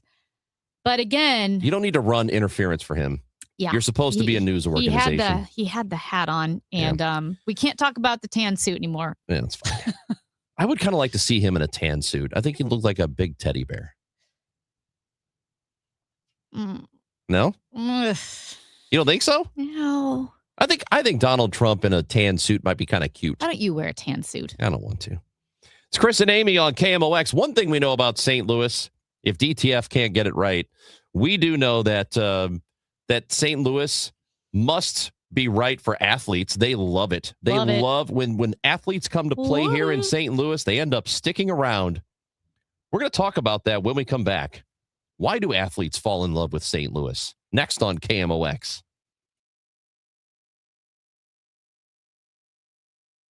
Attention St. Louis sports enthusiasts. On March 24th, the Blues and Cardinals join forces for a night of STL sports fandom. It's Cardinals Night. Immerse yourself in the ultimate celebration of our city's passion for sports when the Blues take on the Washington Capitals and Enterprise Center.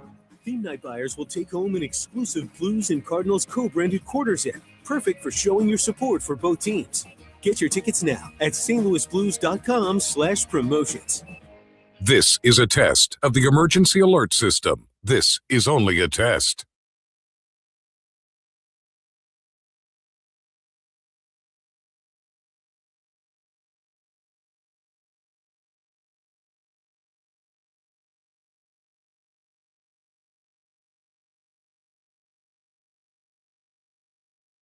This has been a test of the emergency alert system. This was only a test. New tax resolution firms are popping up every day with high-paid celebrity endorsers, advertising ridiculous claims in their TV ads. That's why they have the tiny, unreadable disclaimers at the bottom of the screen. Hi, this is Lance Drury with the Lance Drury Law Firm. Our ads never have those ridiculous, fast-talking, tiny disclaimers at the end because, simply put, there are no guarantees when it comes to the IRS and wiping out tax bills. And we don't make promises we can't keep. Of course, there are ways the Lance Drury Law Firm can help resolve your tax debt, but no company can guarantee it will eliminate it. This is why their clients call the Lance Drury Law Firm when those promises don't pan out. If you have tax problems, you have legal problems. Call me, Lance Drury, in St. Louis at 314-260-6120 or visit Lance, D-R-U-R-Y, law.com to schedule your free consultation with your local tax resolution law firm. The choice of a lawyer is an important decision and should not be based solely upon advertisements. This is the story of the one. As a maintenance tech at a university, he knows ordering from multiple suppliers takes time away from keeping their arena up and running. That's why he counts on Grainger to get everything he needs, from lighting and HVAC parts to plumbing supplies, all in one place. And with fast, dependable delivery, he's stocked and ready for the next tip-off. Call 1-800-GRAINGER, click Grainger.com, or just stop by. Grainger, for the ones who get it done. My name is Whitney Allen, and I'm a widow. My husband, Ryan, died. We never thought we'd ever have to use life insurance, but the unexpected happened. With Ethos, signing up was fast and 100% online. You can get a quote in seconds, apply in minutes, and get same-day coverage. No medical exams, and you can get up to $3 million worth of coverage. I'm grateful we were prepared. Get your free quote at ethos.com/radio. That's ethos.com/radio. Paid spokesperson. Time spent on application may vary. Online health questions required. Hey, St. Louis, need to sell your home fast? The Gelman team with eXp Realty can make you an instant cash offer in just 24 hours. No showings, no repairs, no waiting. Visit thegelmanteam.com or give them a call at 314-336-1991. Hi, it's Debbie Monterey with Gloria Liu, your home sold guaranteed realty. Welcome back, Gloria. You know, for years now, you've been on KMOX helping families plan their next big move with your Guaranteed Sold program. For those planning to sell their home this year, what's your best advice? Thank you. My advice is simple. Do your homework before listing your home. Our market is stabilizing, inventory is tightening and moving fast. In other words, the realtor you choose to sell your home really matters. That's why my sellers love my Guaranteed Sale program. I guarantee to sell your home at your agreed upon price and time frame, or I will buy it myself. I have thousands of buyers in my buyers in waiting database, so your home may already been sold before it's ever hit the market. Higher demand, more competition, and more money for your home. Friends, if you want a realtor who will guarantee results, call the one I trust, Gloria Liu, at 314-325-6888. That's 314-325-6888, or visit gloriahasthebuyers.com. Gloria and seller must agree on price and possession date. When it comes to planning your retirement, there's a lot to think about. Portfolio management, tax planning, and retirement income just to get started. Steve All and his team at the All Financial Group focus on those things and more. Their goal is to help you achieve your goals. Call 636-230-8824 or online, yourmoneymattersstl.com. Investment advisory products and services made available through Impact Partnership Wealth, LLC, IPW, a registered investment advisor. Insurance and annuities offered through Steve All, NPN number 153-07419. A century strong. The voice of St. Louis. KMOX.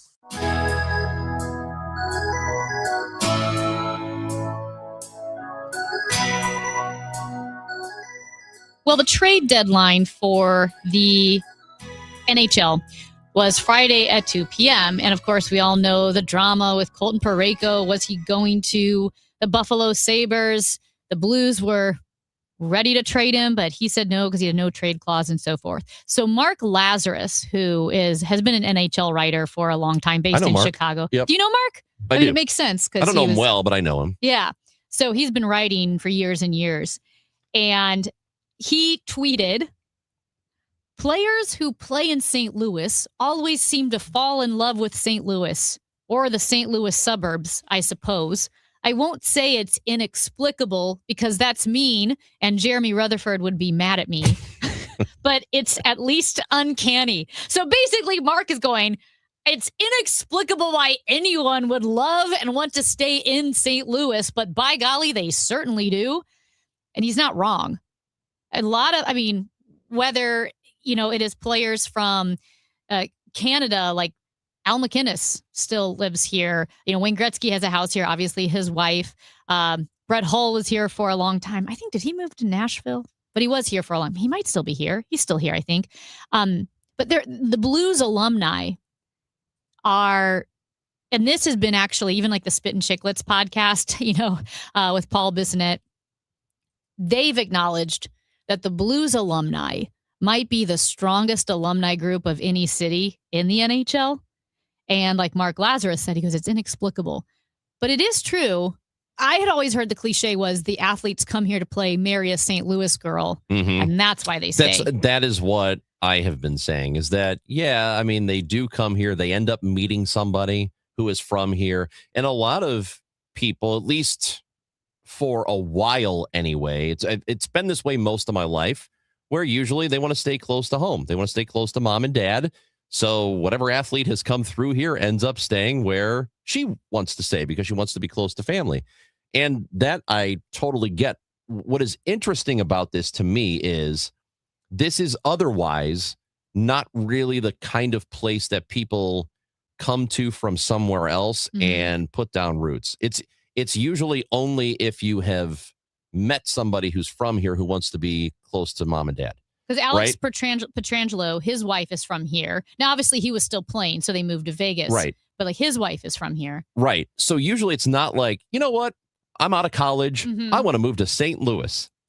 People just don't do that. They, I suppose your job could bring you here, transfer you here or something like that. But usually this isn't one of those cities like LA or Chicago or New York. Like, I want to go try it in the big city. I'm going to graduate and I'm going to go see if I can make it in a big town like that.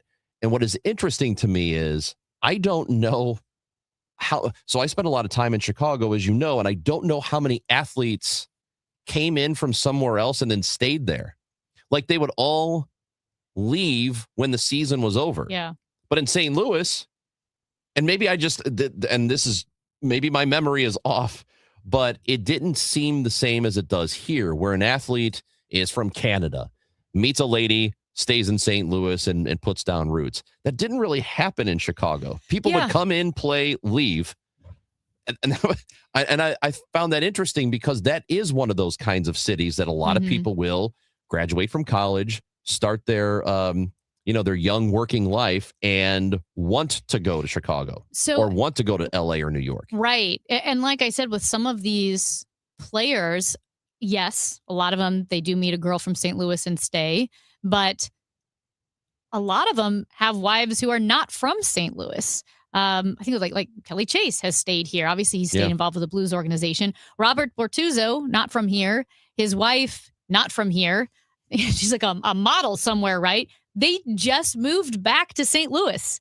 I mean, he has since retired from the NHL, but he was traded from the Blues or just signed with someone else. And yeah, he's going to stay involved in the Blues organization. But I mean, they're in a place financially where it's not like, I got to get myself a job. And, he could probably get a job anywhere, but they like St. Louis. I've also heard from families where Chicago is a great, big, sexy city, but St. Louis is a great place to raise a family. And if you have kids who maybe have gone to school here and you've built a community, they'll stay here. That's Amy Marks-Kors. I'm Chris Ranji. We are going to talk to Tom Ackerman, who is in Jupiter, Florida, where the Cardinals are training. He's our sports director here at KMOX and my co-host on Gas House Gang. We are going to check in with Tom when we come back on 104.1 FM KMOX. And right now, FanDuel is giving all customers a profit boost every single day through March 15th. College basketball is hot right now, and conference tournaments are going on. NCAA tournament is coming up, and from now until that final 68 is revealed, you're getting a daily profit boost for a chance at boosted winnings on your college basketball bets. Trust me, you are not going to want to miss a single day. You can build a same-game parlay for a shot at a bigger payout, or you can try live betting. That means you can jump in after the action has already started. Best of all, with FanDuel, you're going to get paid instantly when you win. No need to wait. Go to FanDuel.com/Missouri. That's FanDuel.com/Missouri and get started now. Must be 21 or over and present in Missouri. Opt-in required. Bonus issued as non-withdrawable profit boost tokens. Restrictions apply, including any token expiration and max wager amount. See terms at sportsbook.fanduel.com. Gambling problem? Call 1-800-GAMBLER. It's time for a $98 furnace tune-up. Your ride home just got a lot less of this and a lot more of this. The 3-2 pitch with the runner going, a swing and a high fly ball. Deep left field, and it's a gunner. Kevin Wheeler, Matt Pauley, Bernie Miklasz. 3 voices, 1 hour, all Cardinals. From roster battles in Jupiter to pennant races in St. Louis, the Redbird Rush Hour delivers. The Redbird Rush Hour, weeknights at 5 on the voice of the Cardinals, KMOX. Make your reservations now for the 2026 Women of Achievement Award Luncheon, presented by KMOX. The award luncheon takes place Tuesday, May 19th at the Ritz-Carlton, St. Louis, and celebrates 10 outstanding volunteers from across the St. Louis metropolitan region. Doors open at 11:15, and the luncheon runs until 1:30 p.m. Reservations are just $60 per person. Sign up and find more details now at KMOX.com/events. Now, KMOX weather from the Saliga Heating and Cooling Weather Desk. Warm today with the temperature approaching the record of 80 set over 100 years ago. It is 60 degrees right now, a high today of 77. Tonight, clear to partly cloudy with a low of 59. Retirement shouldn't feel like balancing a checkbook while blindfolded. I'm Gary Goldberg, and my team helps you see the big picture so you can retire younger, richer, and with less anxiety. Because guessing is not a strategy. Tune in to Wealth and Wisdom with Gary Goldberg Saturday mornings at 7 here on KMOX. Weather brought to you by Financial and Tax Strategies. Nothing makes a gathering great like Eggland's Best Eggs. They're just so delicious with better nutrition, too. For us, it's eggs any style, as long as they're the best. Eggland's Best. Better taste, better nutrition, better eggs. Do you owe $10,000 or more to the IRS like Mark? I've been doing home remodeling for 30 plus years, but the economy crashed. I wound up losing my home, losing my job, and on top of that, owing the IRS a ton of money. I owed the IRS $114,000. It really, truly was the worst part of my life. Then Mark found Tax Relief Advocates. On news radio, I heard about TRA, and I thought, what's the worst that could happen? So I picked up the phone and I called them. When it was all said and done, TRA settled my $114,000 debt for $100, and I'm telling you, I was ecstatic. Could not believe it. Would recommend TRA to anyone. If you owe 10 or even hundreds of thousands of dollars to the IRS, don't lose hope. Do what Mark did and call TRA for a consultation. But TRA did. They gave me a second chance, and I'm forever grateful. Visit TRA.com or call 800-491-9914. 800-491-9914. That's 800-491-9914. Rush Hour Sports, Matt Pauley, Kevin Wheeler with you here. Bernie Miklasz joins Rush Hour Sports tonight at 5 on America's Sports Voice, KMOX.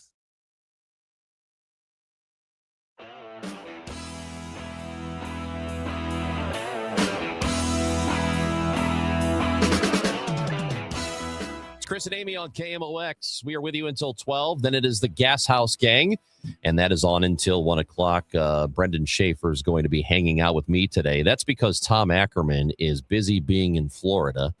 He is there now, where the Cardinals are in the middle of spring training, and the sports director here at KMOX joins us. Hello, Tom. Hello, Chris. What's going on, buddy? Hey, man, we are just hanging out here. We're having a great day. Almost 80 degrees in St. Louis. I'm assuming it's 85 there. It's right about the same. So really? We're right there with you. Let's go. Right now it is 81. How There about you go. that?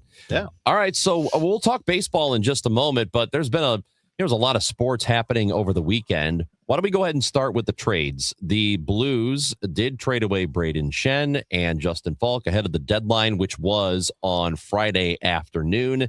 This was after the Colton Parayko trade fell through. So what are your thoughts on the deals that were made? Oh my, this is Amy's territory. I mean, she needs to weigh in on this one. Yeah, we'll have her later. She'll talk during Gas House Gang. Here's how I see it. The Blues right now, let's say that they trade Kyrou and Binnington this offseason. They've already tried to trade Parayko, but he blocked it. Will they try it again? I don't know. But let's say that let's leave Parayko out of the conversation and Kyrou and Binnington just for the purpose of identifying a young core.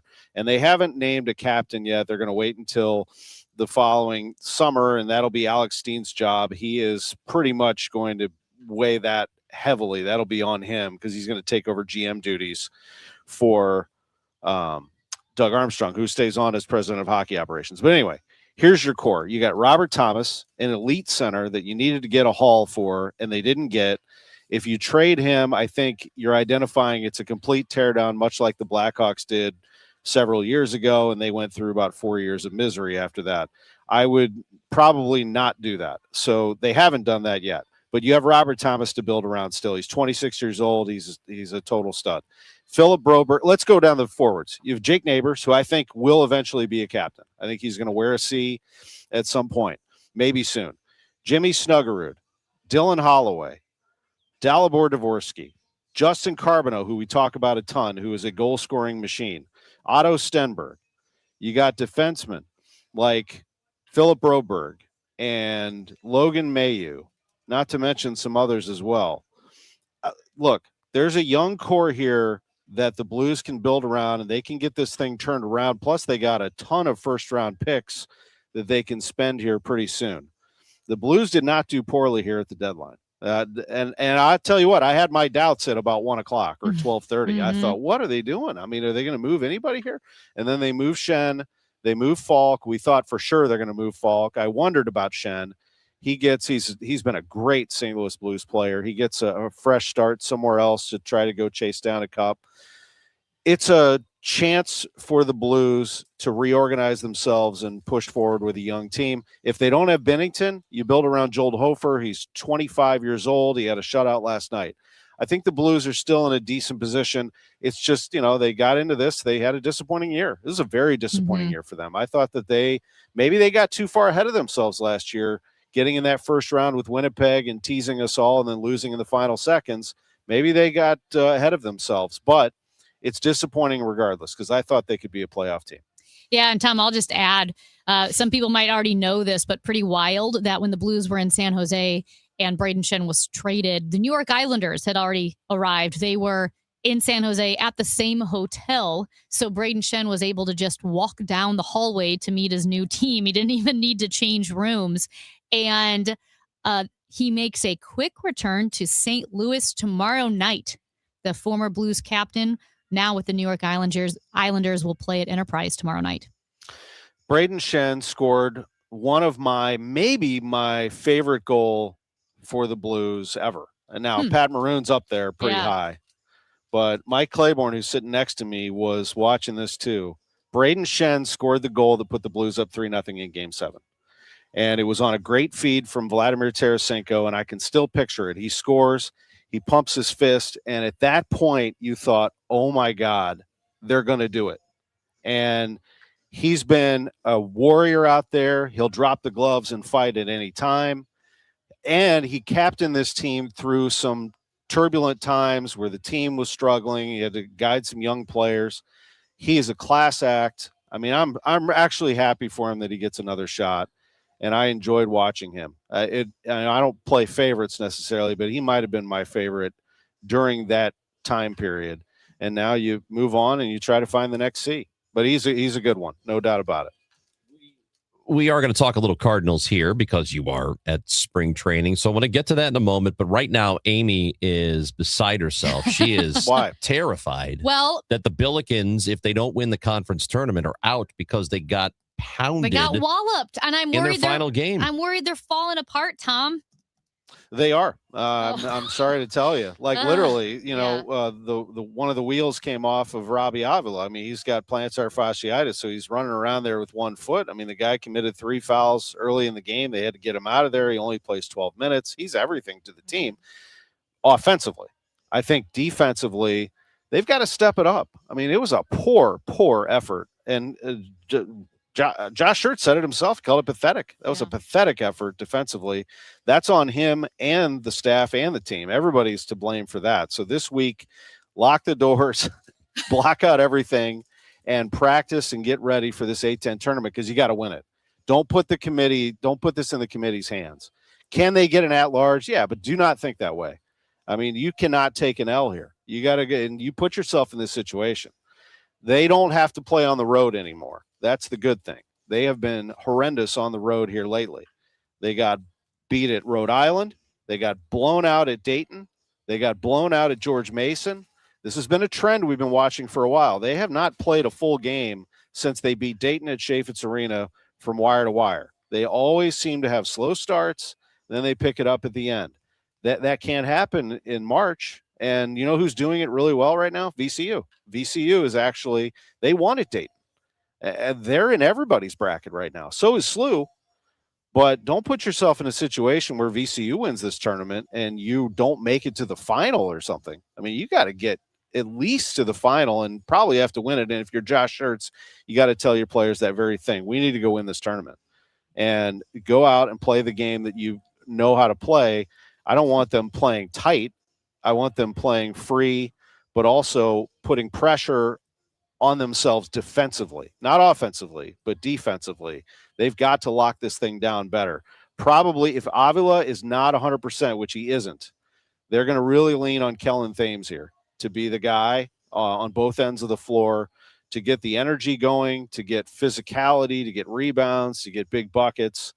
And then they're going to have to play great to win this A-10 tournament because I got news for you. These coaches are good in that league. They figured the Billikens out. They've gotten rough with them, and that's how you beat them.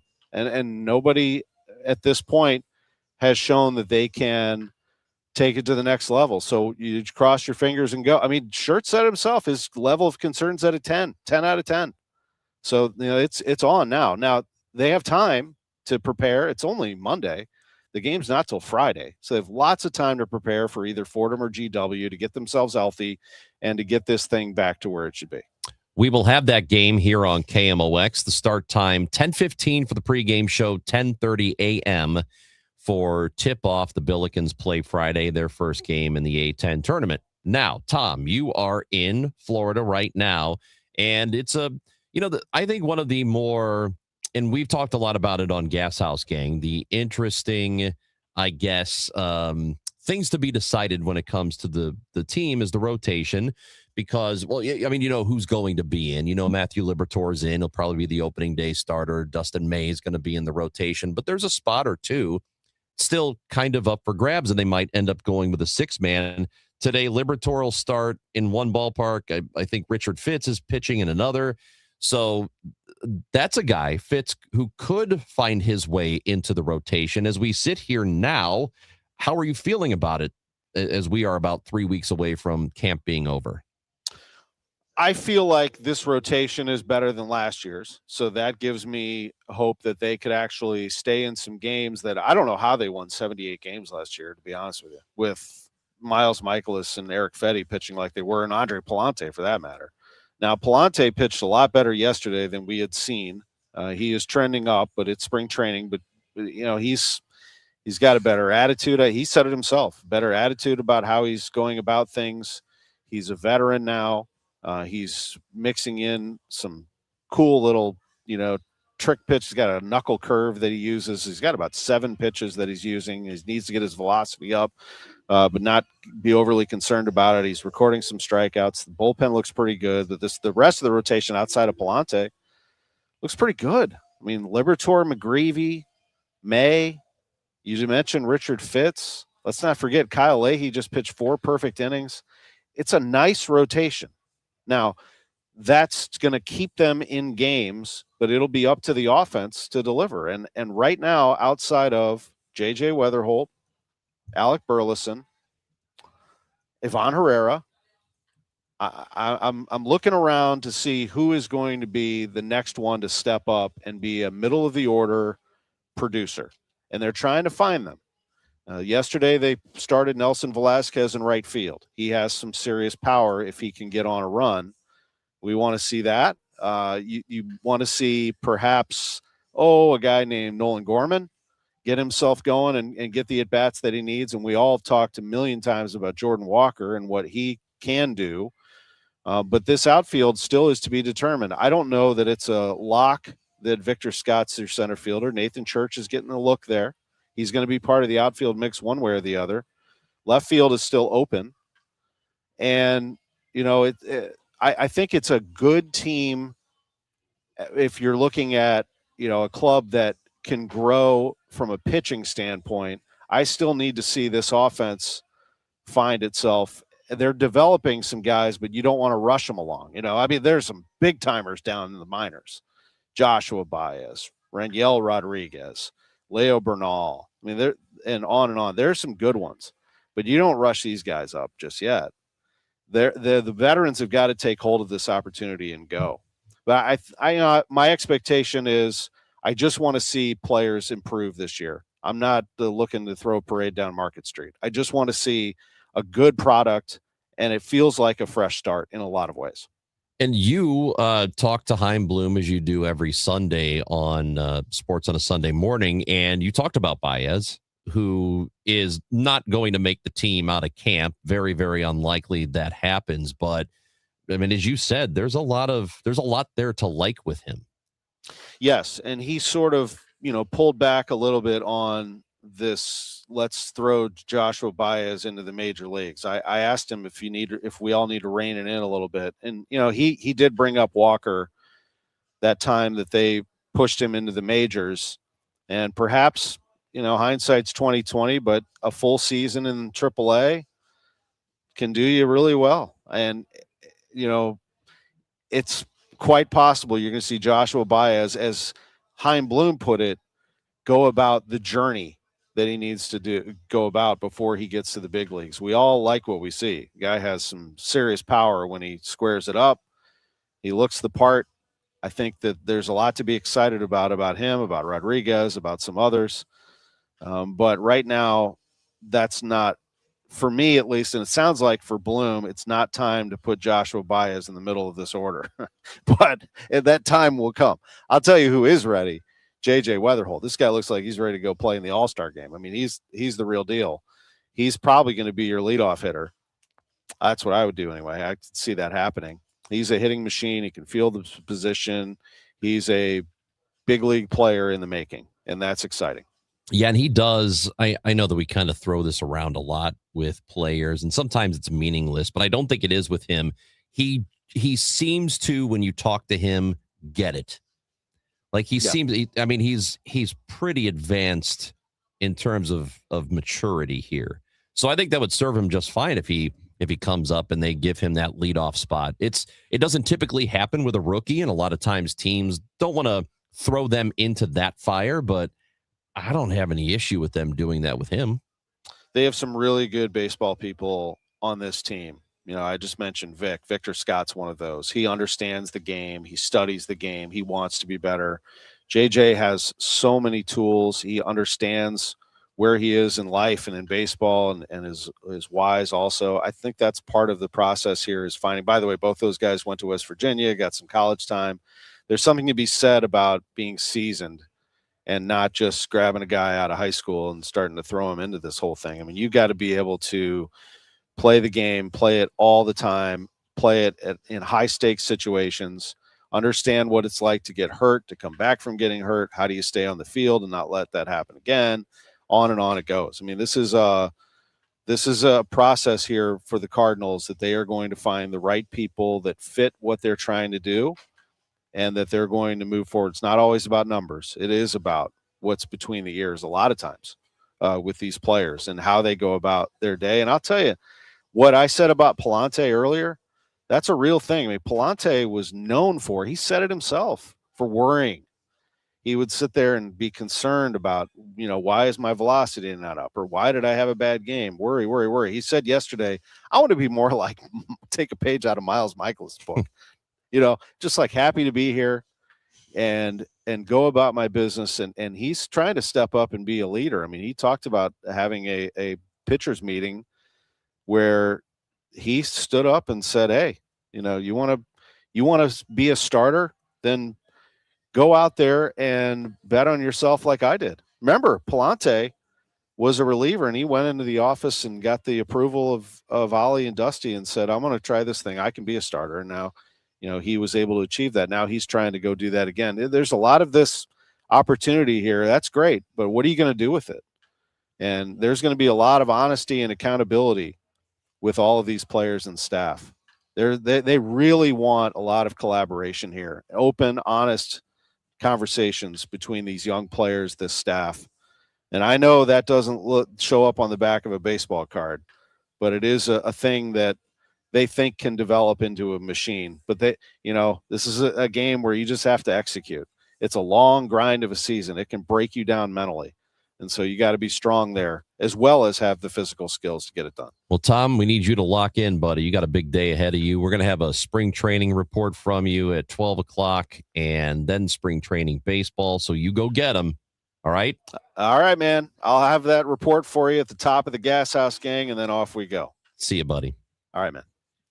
Tom Ackerman, sports director here at KMOX. He is in Florida. Again, Gas House Gang at 12. Tom usually with me, but since he is calling baseball today, we're just going to get a report from him. We'll have Amy talking Blues hockey and the trade with us at 12:15, and Bob Ramsey will join the show at 12:30. Brendan Schaefer is going to be sitting in with me here on 104.1 FM KMOX. Conservative outsider Jeannie Evans for U.S. Senate. Evans is a proven fighter and the only candidate for U.S. Senate with guts and know-how to get the job done. As an attorney, she took on China and corporate criminals. Jeannie Evans won billions for working families. As senator, Evans will fight and win for you. She'll work to cut taxes and lower the cost of living. Evans believes that keeping Illinois safe will take more than just wishful thinking. It takes courage, and Jeannie Evans has the record to prove it. Evans will always be tough on crime. She'll hold China accountable for trafficking fentanyl and stealing our personal data. Jeannie Evans puts America first. A proven fighter. Conservative outsider Jeannie Evans for U.S. Senate. I'm Jeannie Evans, Republican candidate for U.S. Senate, and I approve this message.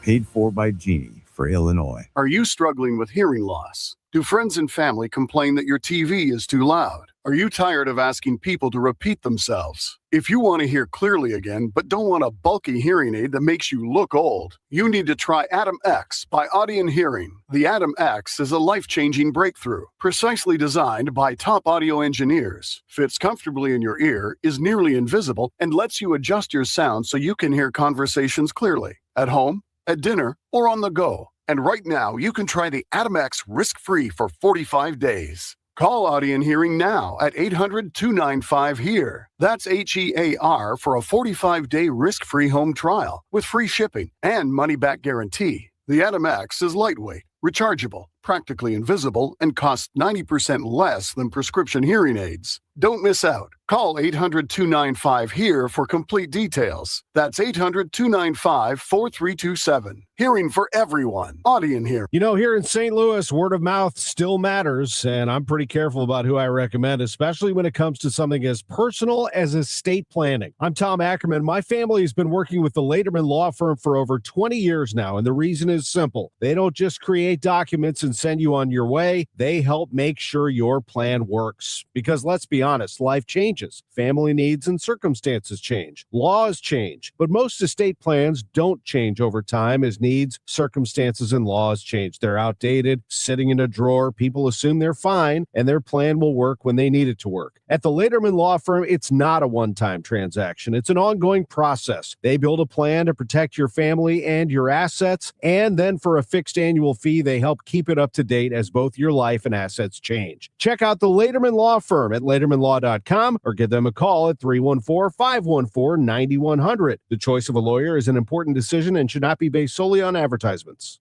For decades, Morgan & Morgan has represented hundreds of thousands of people at their hour of need. Injuries on the job, car crashes, medical malpractice, and nursing home abuse, Social Security claims, dangerous drugs, and dangerous products. We became America's largest injury firm for a reason, and no firm is even close. Then we got to thinking, what if we could prevent these terrible events before they occurred? So we built the AI-powered People Protector. Simply visit peopleprotector.com and type in the product you have questions about before you buy it. Children's toys and accessories, cars, drugs, products, you name it, we got it. With our success, we decided to pay it forward for all of America.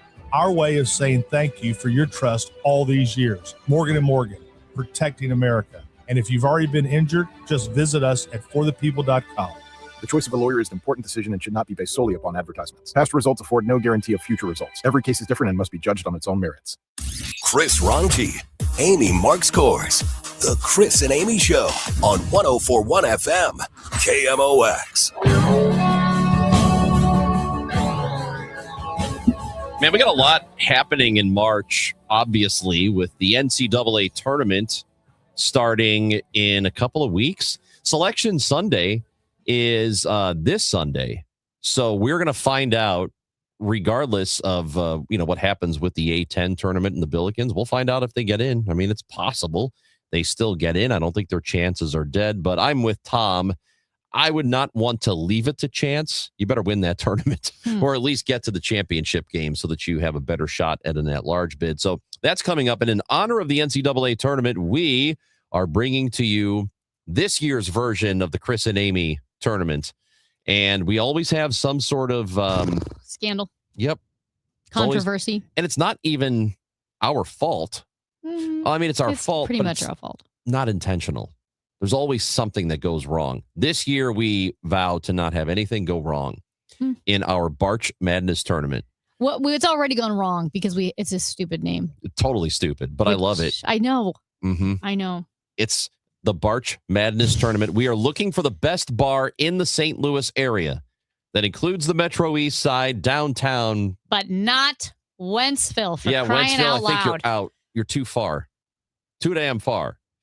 And you need to submit to us your favorite bar. What's the best bar in the St. Louis area? Tell us. Text it 314-436-7900 or tweet it at us at Chris Amy KMOX. What about those bars right across the river and the signs say the world's most beautiful girls? Those bars? Technically, yes. Have anyone submitted those? I don't know if I have to look, but the selection committee. I mean, if they've got the most beautiful girls in the world, how could you not put them? The selection committee will get together and make the decision. We're going to have that bracket announced next week. Yeah. Because that's when we will have the actual bracket for the NCAA tournament. We're gonna try to compete with them. Also, Today's Call-in Crab today. Today, Call-in Crab. If you have something you want to complain about, maybe bad drivers, because we are in Missouri going to be upping that speed limit from 70 to 75. So why not complain about bad drivers? Been a big auto theme the past few days. Yeah. You can go ahead and text in Crab if you want. Tell us what your crab is today, 314-436-7900. Or better yet, we love for you to use the Odyssey app and leave us a voice message. There is a button that says send a message. It's super easy to do. And tell us what you're crabbing about today. Could be us. Could be your neighbor. Could be your son or daughter who's not doing their chores. Whatever it is, let us know on the call-in crab. It's Chris and Amy on KMOX. If you live in Missouri, have Medicaid, and need a caregiver, this message is important. Care at home is personal. That's why you may not want a stranger in your home to take care of you. You want someone who already knows you and your daily routines. With Freedom Care, you choose a trusted family member, a friend, or a neighbor. They will get paid after every shift to care for you, and it's 100% free to you. More than 70,000 people have already joined the Freedom Care family. Call your local Freedom Care. They'll check your Medicaid eligibility. Don't wait until a stranger shows up at your door. If you have Medicaid and need help at home, this care is available 100% free to you. Call Freedom Care now to see if you qualify. 314-907-0892. 314-907-0892. That's 314-907-0892. Freedom Care, we're here for you. Spring cleaning is upon us, but there's one meaningful box that you don't throw away when cleaning out your closet. It's the box filled with your family's important videotapes, film reels, and photos. Hi, I'm Adam Baselogger. And I'm Nick Mako. We started Legacy Box over a decade ago to help families organize and update their analog media to digital. Legacy Box is simple and easy. It works and is safe.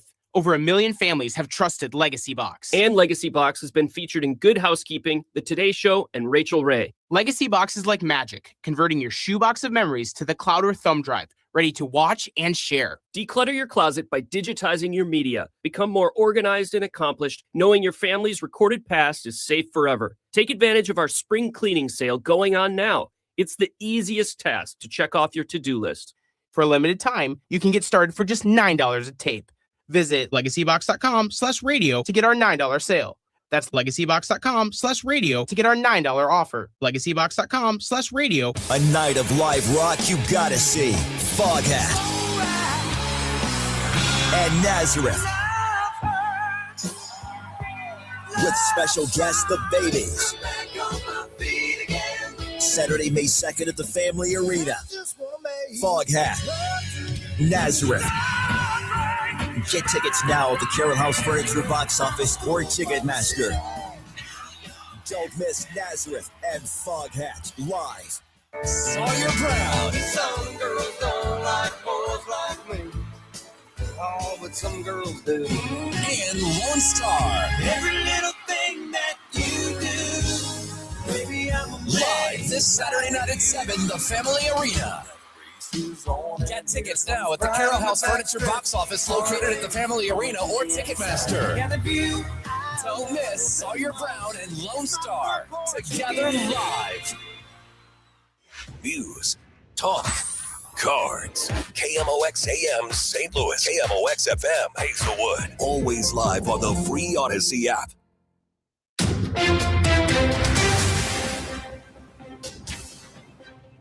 It is 11 o'clock and we have plenty of sunshine. It is currently 66 degrees in downtown St. Louis.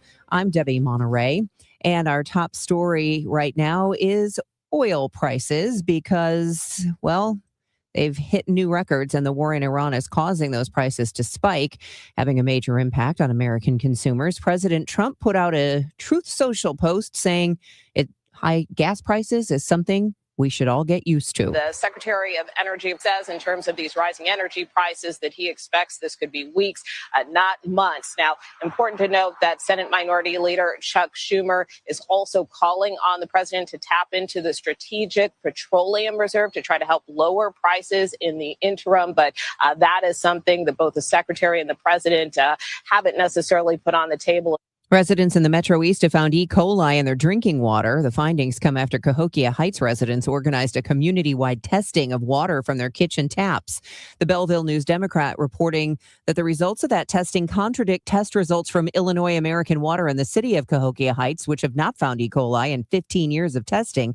But it raises new questions about public health in a city that deals with constant sewage spills and flooding.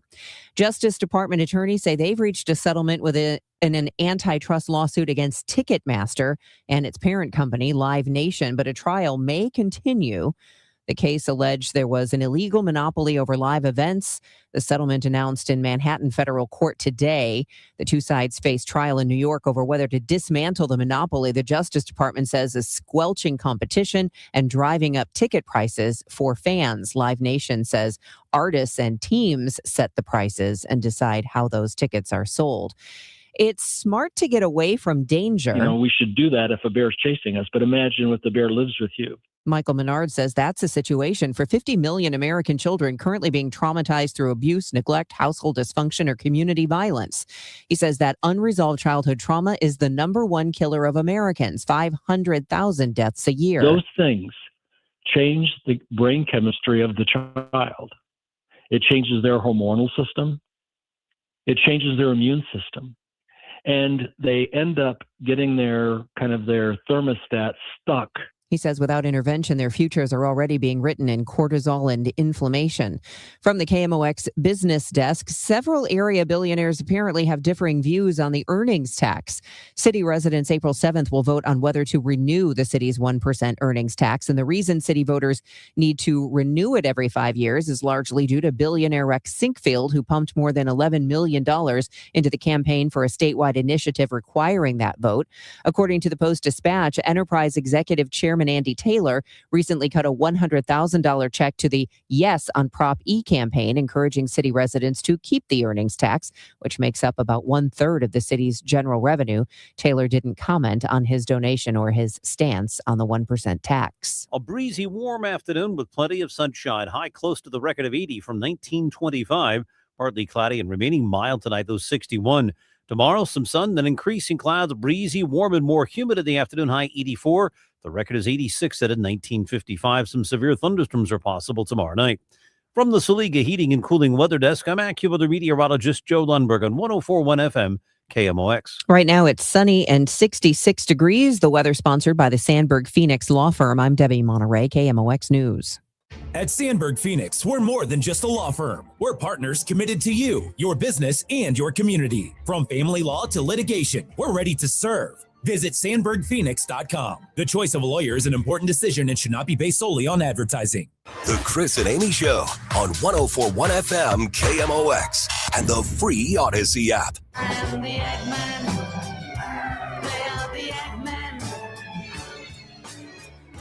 Chris and Amy Show on KMOX. It is the final hour, then Gas House Gang at 12 o'clock. And boy, isn't Washington interesting.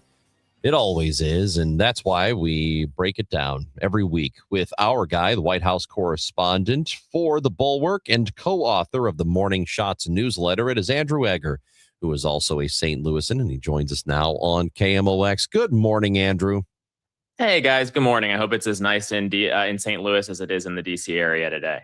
It's actually really nice. 77 degrees and sunny. Same out here. So beautiful. Well, there's the silver lining. Now everything's terrible. So let's go back to that. I want to get just your thoughts, what you've learned from people that you've talked to in the past couple of days, just about the current state of the conflict with Iran, because we've seen some conflicting messaging coming out of the administration. We've even seen a battle over semantics on it is war, it's not war. Pete Hegseth on 60 Minutes last night with Major Garrett said, well, we're only just beginning.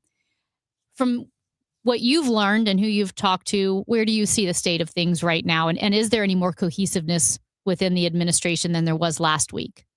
Yeah, I think the bottom line here is that they actually really didn't want it to be war, but war is essentially what it's becoming, right? I mean, basically, you have an administration that has gotten used over the last year or so to being able to do these like kind of drop in, drop out strikes like we saw in Iran last year, or like we saw in Venezuela just a couple months ago, that have kind of a a quick objective. You get in, you drop your payload, or you abduct the dictator of Venezuela. You get out, and then you tell everybody, no more shooting. We're done here. And that has kind of worked out for them so far.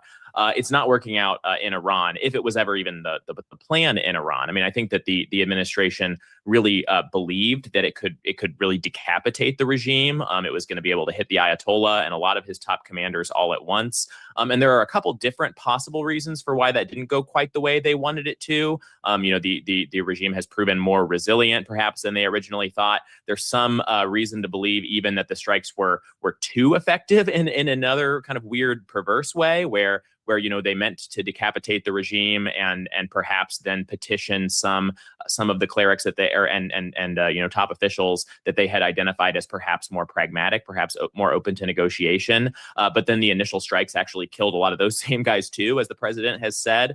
So what we're looking at now is kind of moving from what the White House hoped would be another kind of like shock and awe, quick in and out type conflict into a much more protracted, grinding and brutal sort of fight where there's a lot more economic damage piling up and just sort of snarling of supply lines, particularly as it relates to the price of oil and all of those tankers trying to go through the Strait of Hormuz in there, and so you've had the White House kind of scrambling on the messaging front here, where they did not really, they didn't ask Congress for a declaration of war. They did not really try to make the case for like a broad war to the American people. They did not, certainly did not forewarn anybody about the possibility of economic pain to achieve their aims over there. And I think that that's what we're seeing now, is them kind of trying to scramble to sort of backfill a lot of that sort of argumentative scaffolding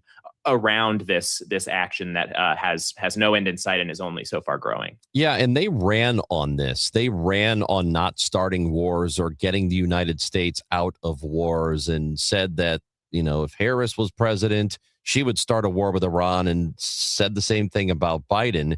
Politically, how does this play? Because you have people who would vote on that. One thing they would vote on is anti-war, not getting us into costly wars. So does this hurt them politically at all? It seems like nothing really does.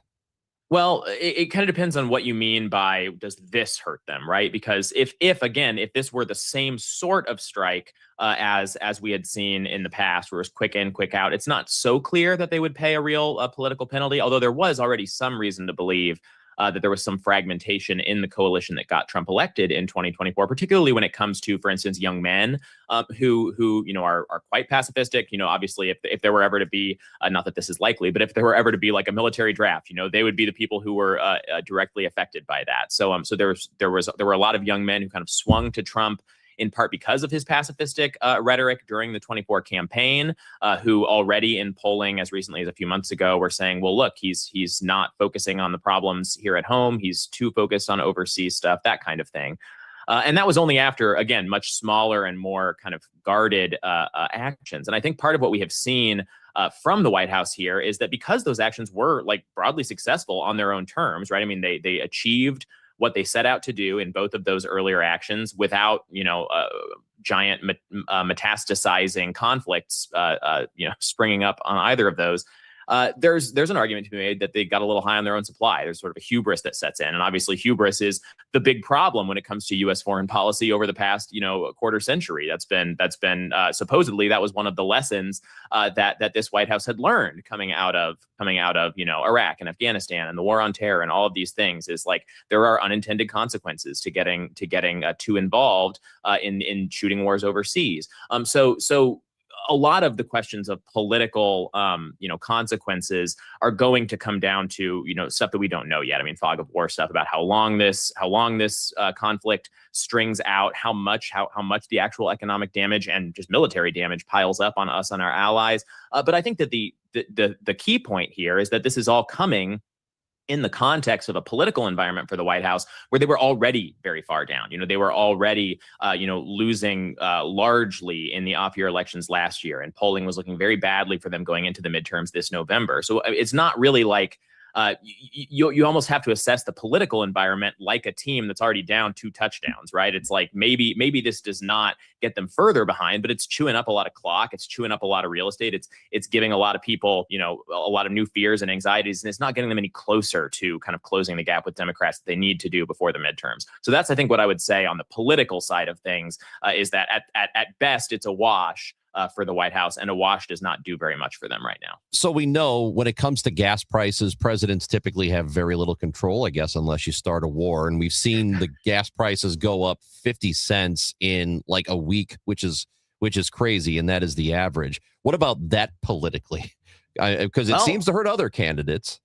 Yeah, I mean, the cost of living stuff is big, and it's not just the gas stuff. There's been the economy is in sort of a bit of a stall right now for a lot of different reasons. Some of which are related to slowing in hiring due to AI, and other reasons. But some of which has to do with the tariffs that the president started throwing around last year. And so you throw on top of that, another big supply shock that sends prices up through the roof. It's not good. It's not good for the president. It is kind of funny. I mean, you mentioned we always talk about, yes, it's true. The president does not have all that much control over gas prices, but this is kind of one big exception, right? I mean, if you actively start a war that snarls the shipping lanes for a huge amount of the world's petroleum tankers that are moving around the globe, and that leads to the shutdown of massive liquefied natural gas facilities in Qatar. I mean, these things have consequences, right? And the president has tried to ameliorate some of these things. I mean, last week, as it was becoming clear that this was going to be a problem, he announced, for instance, that they were dramatically expanding, insurance for tankers that were moving through the strait there, and not just for American vessels, but for all vessels that were going through. And he even said, look, we'll give you like Navy escorts if need be. So plainly, like trying to use some real policy levers in order to sort of undo some of the fear and some of the economic snarling that's happening over there. And yet, there's only so much he can do on that front either. There aren't enough boats, frankly, and aren't enough military boats over there to escort, as many tankers as would need to be moving through there to keep the oil flowing. I mean, the U.S. economy, the world economy is just this giant ecosystem with an unbelievable number of moving parts that we all kind of take for granted. And then when things happen that disrupt it, there are prices, there are costs that we didn't even realize that prices were where they are before because of the proper, easy functioning of this whole ecosystem. So that's been a learning experience, one imagines, for the president and certainly for all of us as well. We're chatting with Andrew Egger, White House correspondent for The Bulwark. And Andrew, we know in the strikes that killed Khamenei, also killed the head of the IRGC, the architect of the nuclear program, the minister of defense, the commander-in-chief of Iran's army. So some key figures. However, Khamenei's son was still alive, and he was named the new supreme leader. And Trump had told Axios last week that Khamenei's son is unacceptable to me. That was his quote. So does that just mean that appointment guarantees this thing will be protracted? Well, I don't think we can say anything guarantees it, right? I mean, this has always been sort of Donald Trump's political genius, or one of them, some people might say, is he has always shown an ability, a facility to kind of cut his losses, declare victory, take the ball and go home.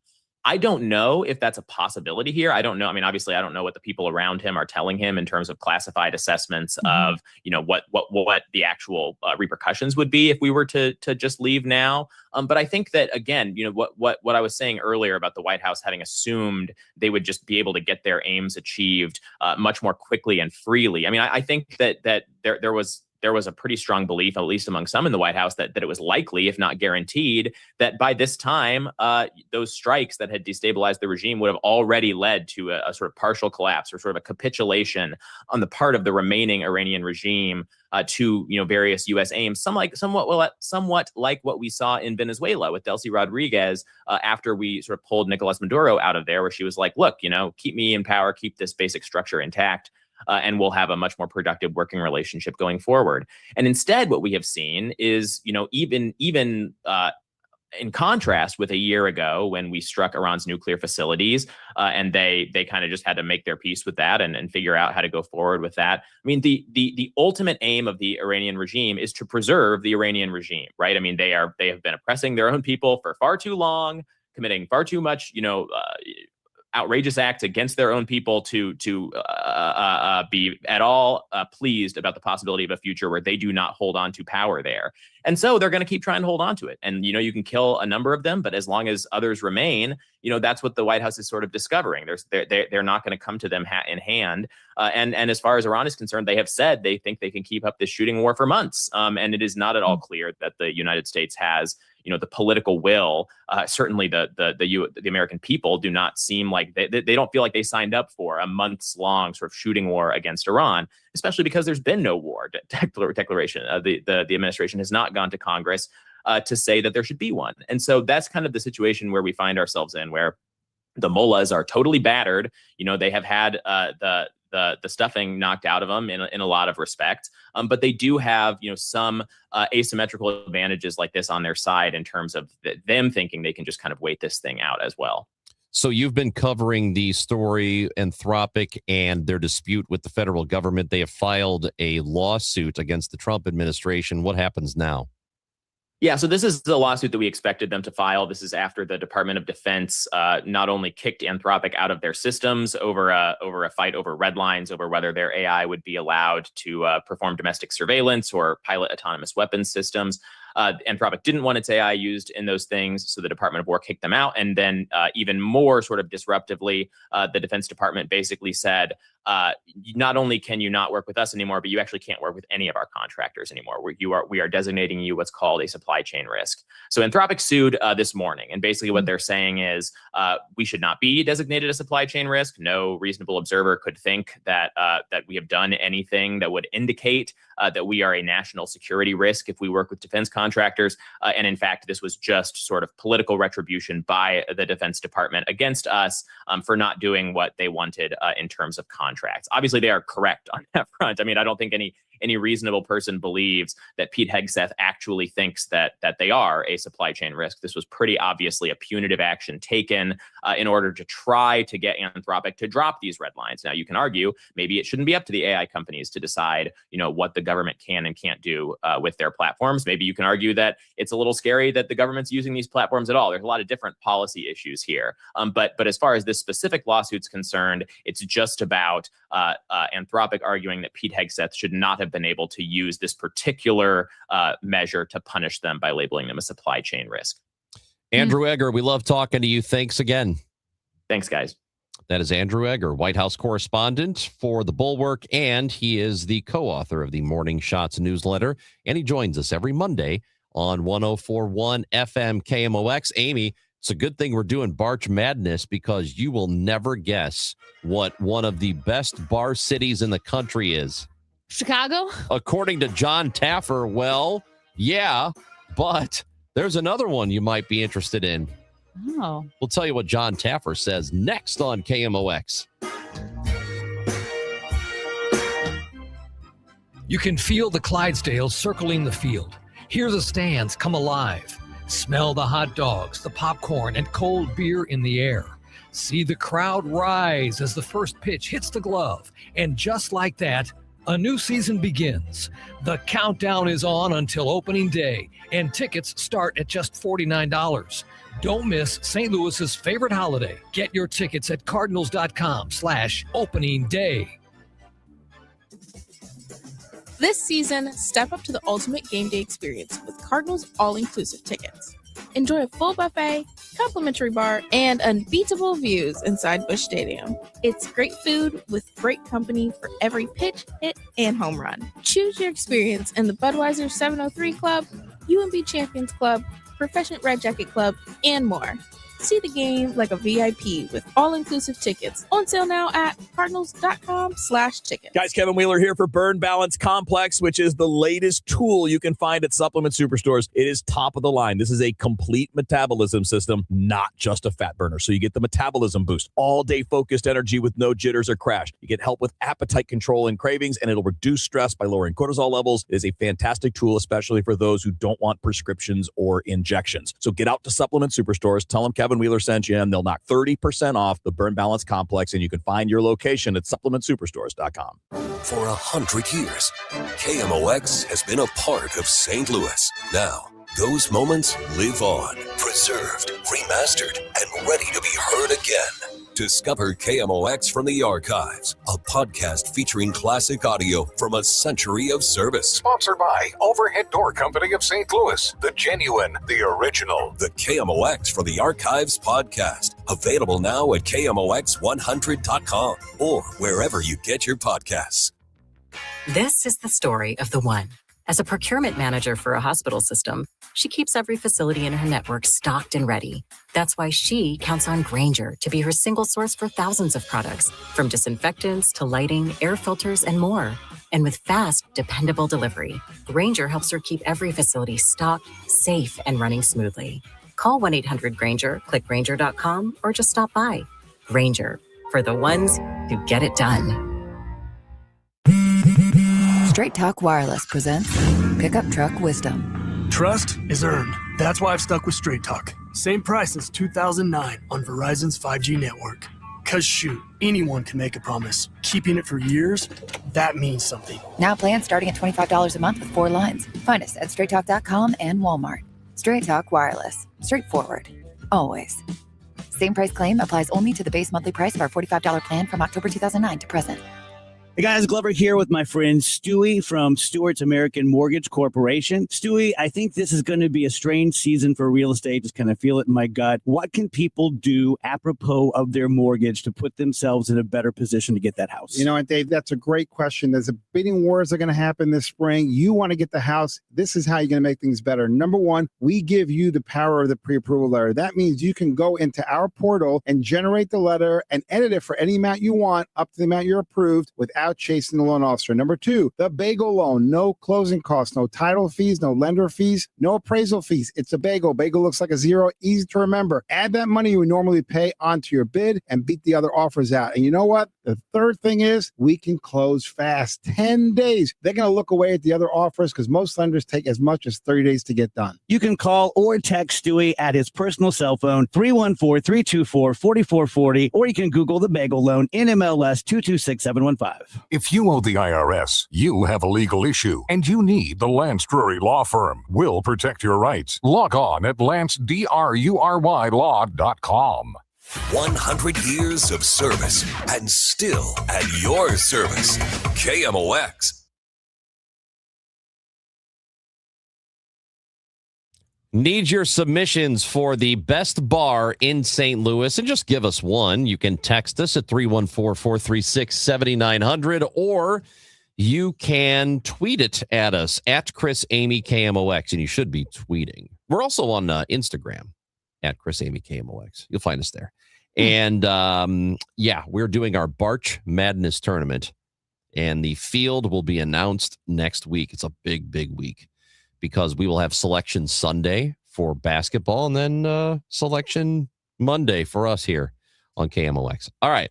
So John Taffer, he is the host, I guess you'd call him, on a show called Bar Rescue. You ever seen Bar Rescue? Oh, I have seen Bar Rescue. Okay. Bar Rescue is, and we've had a couple of establishments that have been featured on Bar Rescue.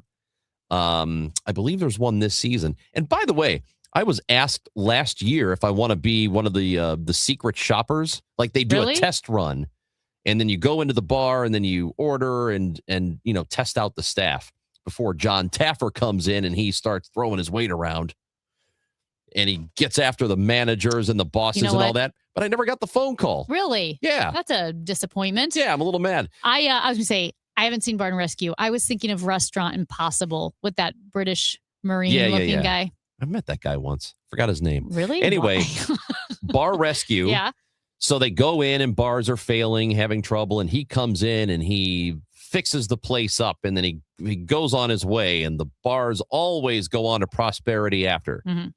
Or they fail. Okay. Still. Anyway, he was on a podcast, Bro Bible. You've heard of Bro Bible? Yep.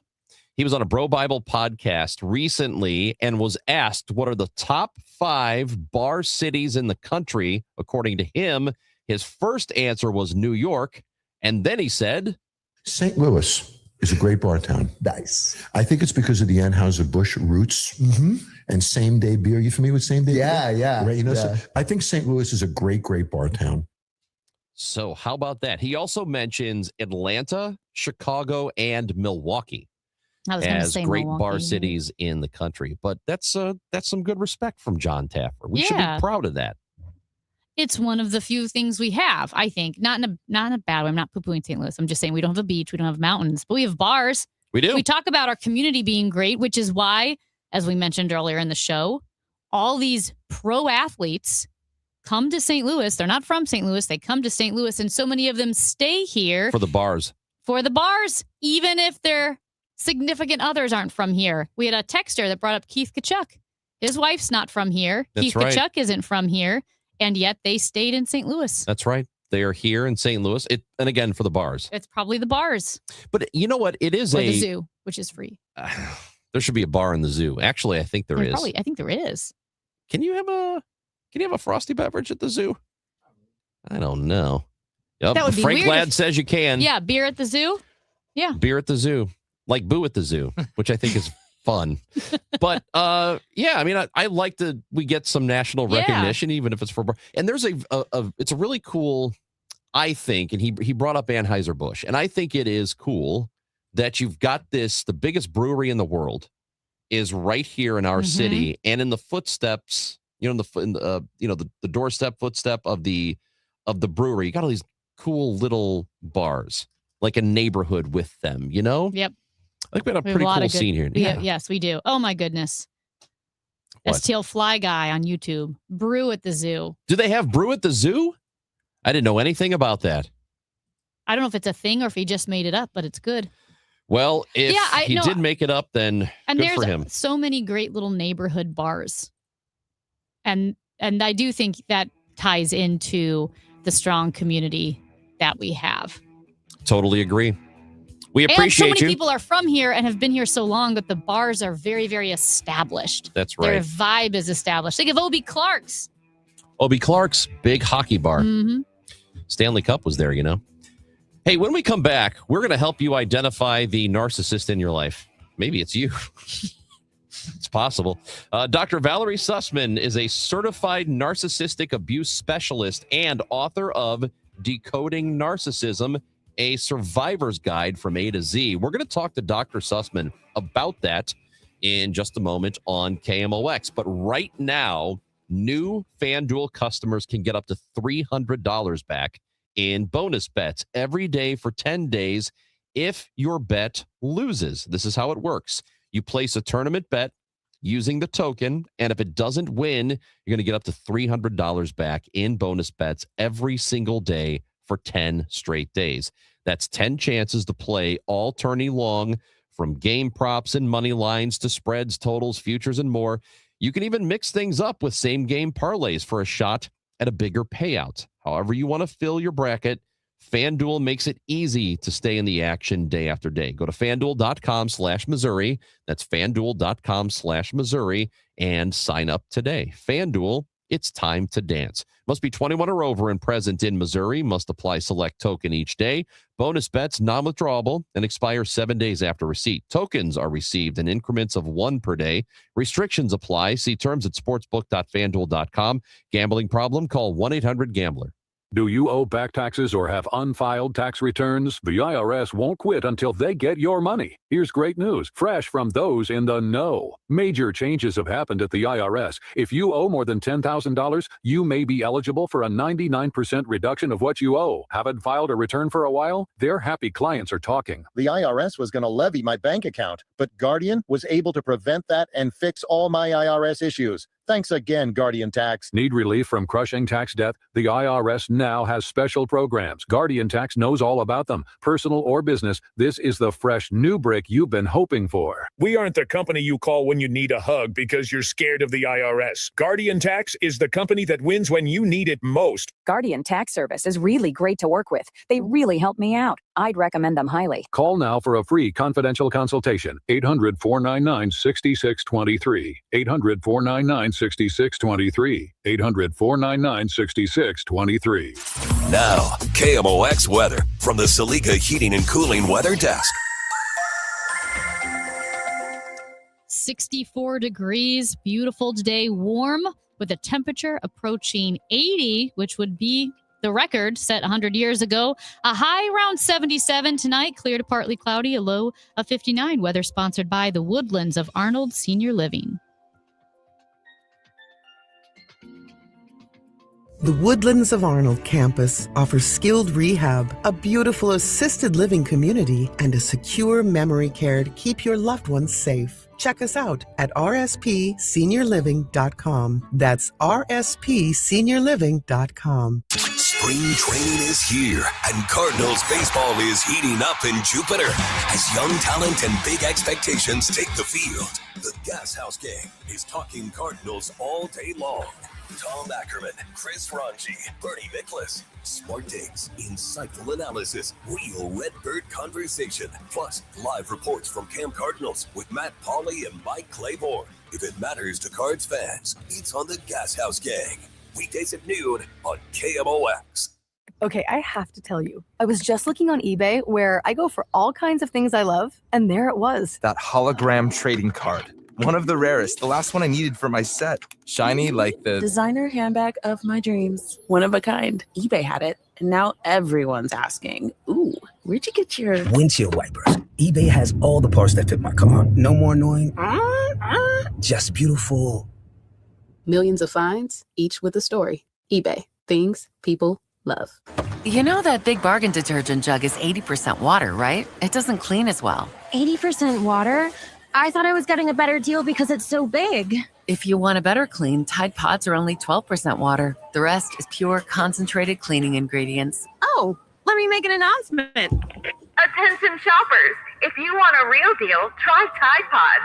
Stop paying for watered-down detergents. Pay for clean. If it's got to be clean, it's got to be Tide Pods. Water content based on the leading bargain liquid detergent. Rush Hour Sports, Matt Pauley, Kevin Wheeler with you here. Bernie Nicholas joins Rush Hour Sports tonight at 5 on America's Sports Voice, KMOX.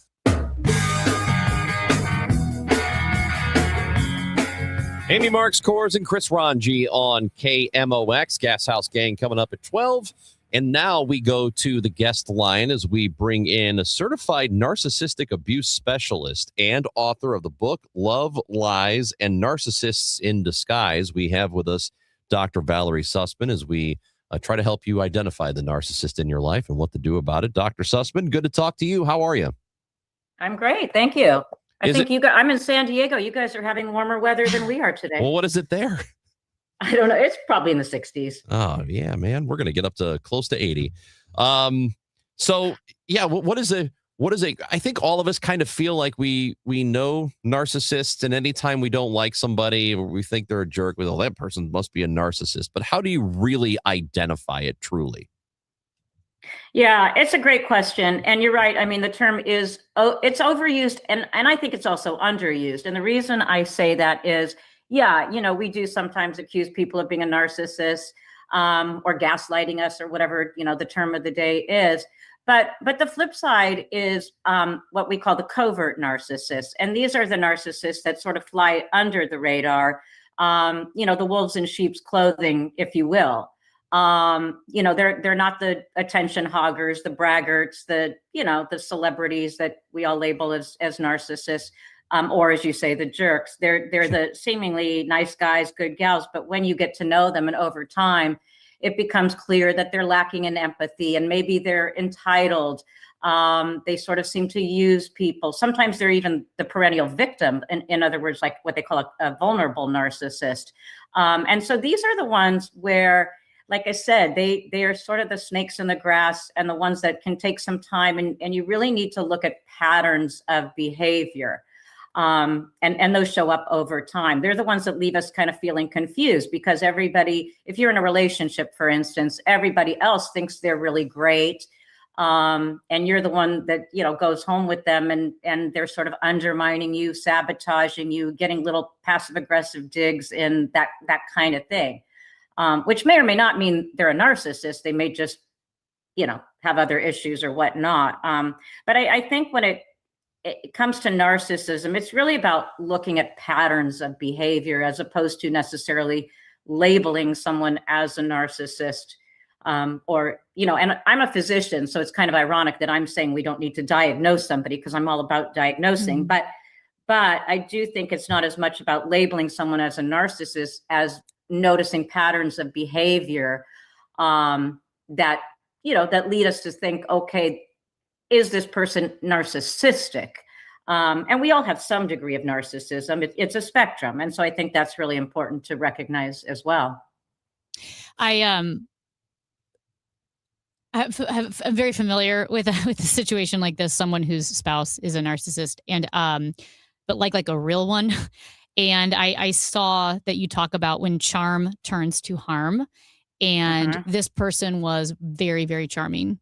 And I fell for it. I thought this person was fine. And then all of a sudden, the person I know who was the significant other, like, became like less available. And this person was like controlling that person. And now it's just, I'm trying to like not, it's very emotional. It's very, very difficult to see that happen. See the person I know be destroyed by someone who swooped in like all charming. Like you know what I mean? Like I felt like this person was charming. And then all of a sudden, I realized, oh my gosh, this person is a narcissist who knows what they're doing. Yeah. Yeah. And I think that's really typical. And as you've noticed, sometimes it's people on the outside who see the red flags before the person on the inside does.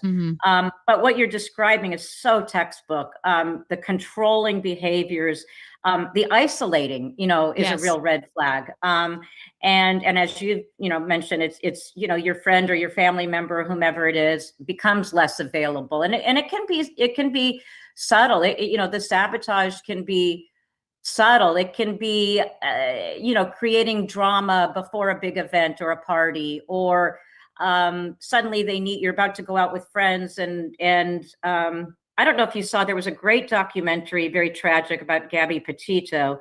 And there's an episode that they show where she's getting ready to go out with friends, and her boyfriend, who, we know how that ended, hides her driver's license.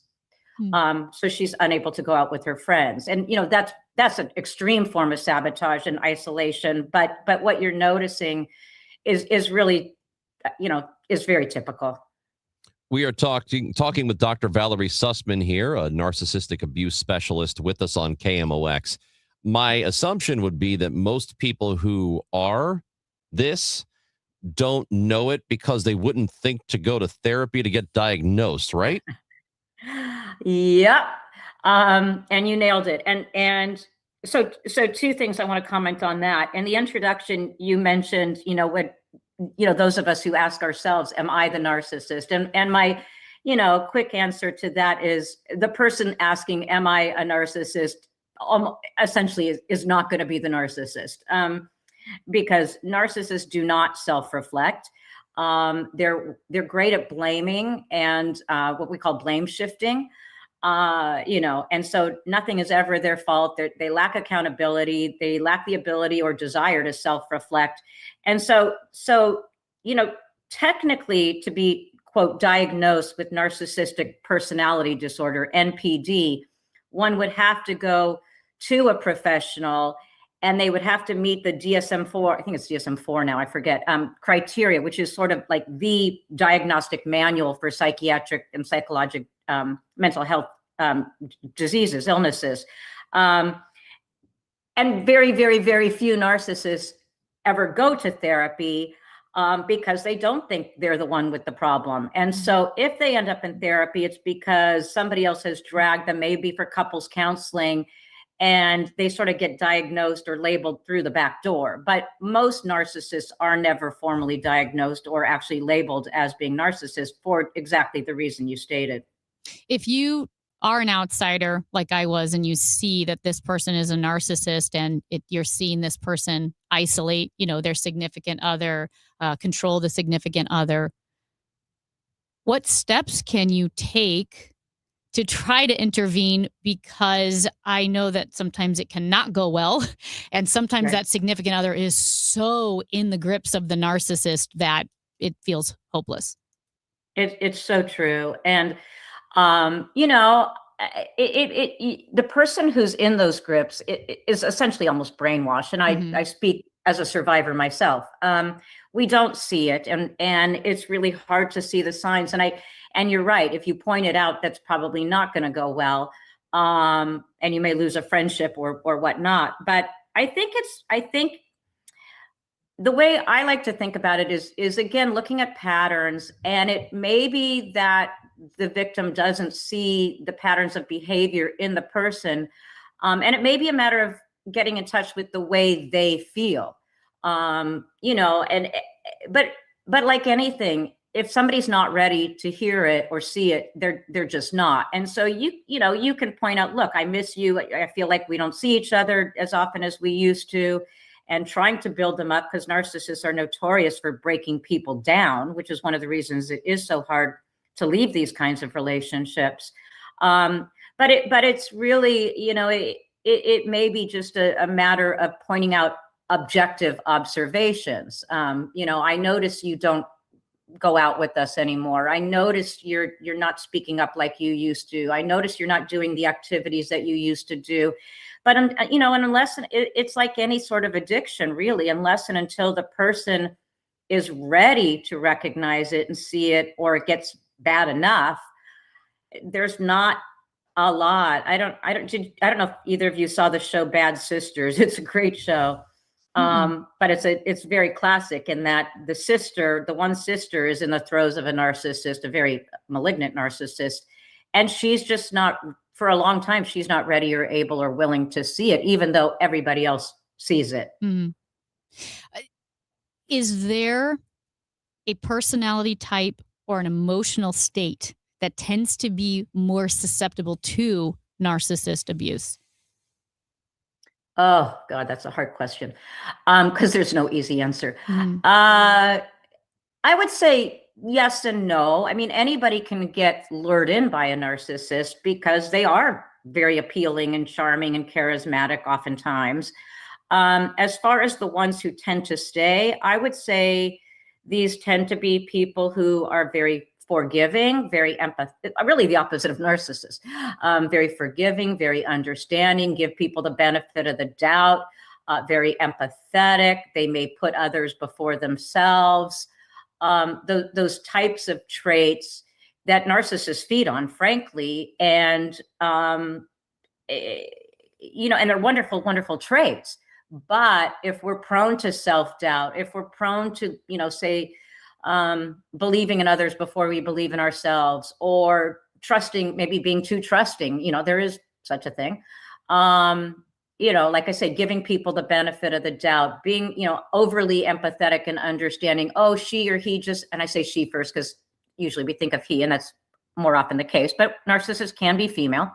But, you know, maybe, oh, they're just going through stress, or they had a hard childhood, or, you know, those kinds of things. And so again, you know, those are the traits that narcissists feed on.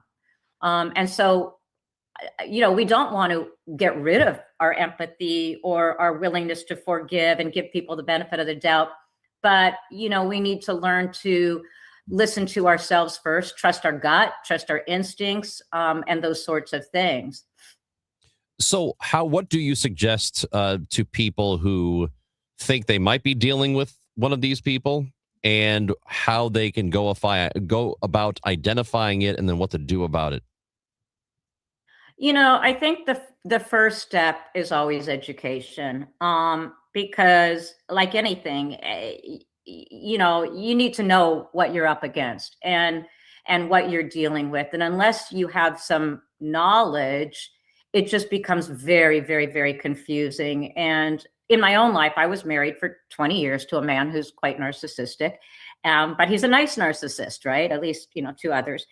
And I had no idea what was going on. And this was 15 years ago. So back then, people really weren't talking about it like they are now. And it wasn't until I did some research and came upon the term emotional abuse and narcissistic abuse, when all of a sudden it was really like the lights went on, and it was, oh my God, yes, gaslighting, check, you know, future faking, check, moving the goalposts, word salad, you know, blame shifting, all of the above. I think education is number one. And I think, you know, number two is seeking some professional help. from somebody who has experience, hopefully not personal, but oftentimes personal, but certainly professional experience with narcissistic abuse and emotional abuse, because that validation is so important. Because I think the word that I've heard most often from people who have been through these relationships is, believe it or not, the word crazy. We feel like we're going crazy. And narcissists will be the first one to point out, you're crazy. You're so sensitive. I didn't say that, the gaslighting, of course, but as you feel like you're going crazy and you need someone to validate your reality and say, no, you're not imagining this. This is really happening. This person really is doing this. Whether they're aware of it or not is irrelevant. But I would say, number one, education, and number two, seeking help. There's lots of also, talking to other survivors. There's lots of online, forums on Facebook and whatnot, and hearing other people's experiences with it can be really validating to say, oh my God, I went through that too. Yes, I know exactly how you feel, because it is so crazy making, and it really messes with your reality when you're in the throes of it. Narcissists, why are they, just before we let you go here, they're called emotional vampires. Can you explain that a little bit? Yeah, I love that term. Because, they hide in the dark like vampires. They're predators like vampires. They're all about filling themselves up. Narcissists are sustained by something called narcissistic supply. And for different narcissists, it can be different. So narcissistic supply can be attention, admiration, status, money, beauty, like I say, wealth. Oh, I think I said money. It's different for different people, but they need narcissistic supply like a vampire needs blood. That is their lifeblood.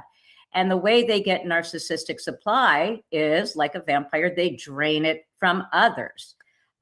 So yes, it's a really great term, and it's so valid in so many ways. Dr. Valerie Sussman's book is called Love, Lies, and Narcissists in Disguise. You can go to our website, valeriesussman.com. We appreciate you jumping on with us today. Thank you for being with us. Thank you. Have a great day. It is the Chris and Amy Show on 104.1 FM KMOX. We are going to open it up to you for the call-in crab. Try to get a couple in before we say goodbye here. If you've got something you want to complain about, well, you do it right now. You do it. Maybe it's a narcissist in your life. You can complain about that person. Or if you have been on the roads and you have noticed that people just don't know how to drive, tell us what you're crabbing about. Call-in crab line is open. You can leave us a voice message on the Odyssey app. Chris and Amy on KMOX.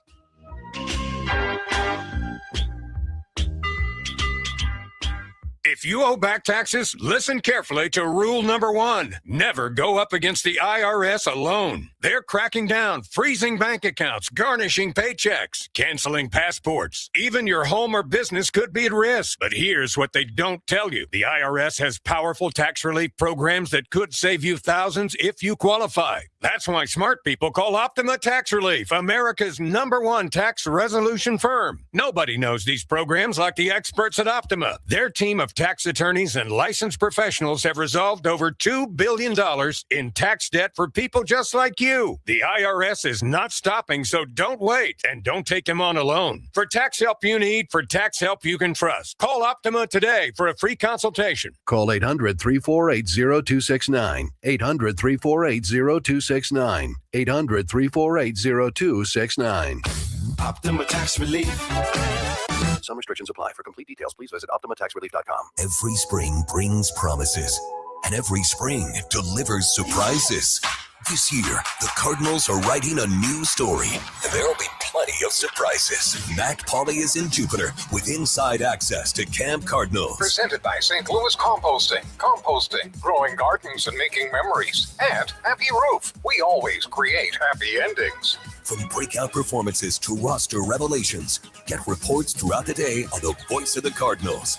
KMOX. $5,000. That's the average amount of money people in the U.S. are now spending on gas in a year. $5,000. That's crazy. If you drive, you have to download Upside, the free app that gives you cash back every time you get gas. That's right. You can earn real cash back with Upside just by buying the gas you're already buying. You can literally start earning cash back today. I use Upside every time I fill up, and I've already made around $300. You're putting gas in your car anyway. Why not get real cash back? If you like free money, download Upside. I'm saving the cash I earn from using Upside to help pay for a vacation later this year. Download the free Upside app now to earn cash back every time you buy gas. Use promo code FRESH to get an extra 35 cents per gallon on your first tank. You can cash out anytime right to your bank, PayPal, or a gift card for Amazon and other brands. Just download the free Upside app and use promo code FRESH for a 35 cents per gallon bonus on your first tank. That's code FRESH for a 35 cents per gallon bonus.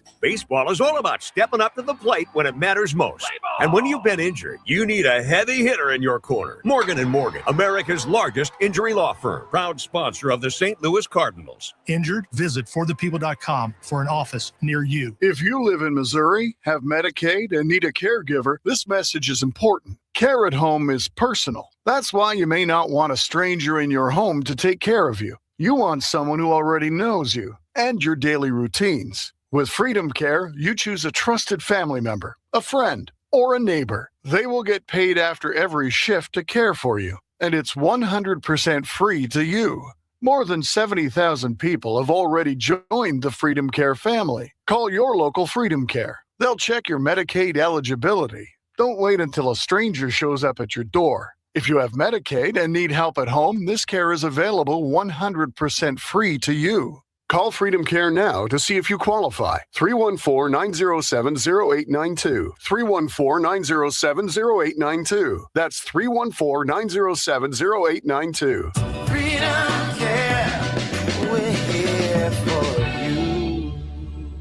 Hey there, it's Kevin Wheeler, and I'm joined by my friend and St. Louis real estate expert, Gloria Liu, your home sold guaranteed realty. And Gloria, everyone knows you for your guaranteed sold program, but you also help your sellers get multiple cash offers, right? That's right. Some sellers are looking for speed, certainty, and to avoid repairs and open houses. I just helped a family in December to sell their parents' estate. They chose me because I offered 4 cash offers at our first meeting, which gave them options picking the best cash offer, whether it's multiple cash offers or my guaranteed sold program. My sellers are always in control to sell fast and for the most money. It's my guarantees and my buyers in waiting program that set me apart from other realtors. If you're ready to make your move without the hassles, guaranteed, then call Gloria Liu right now at 314-325-6888. That's 314-325-6888, or visit GloriaHasTheBuyers.com. Gloria and seller must agree on price and possession date. The Chris and Amy Show is video streaming now on KMOX's YouTube, X, and Facebook pages. Click and subscribe.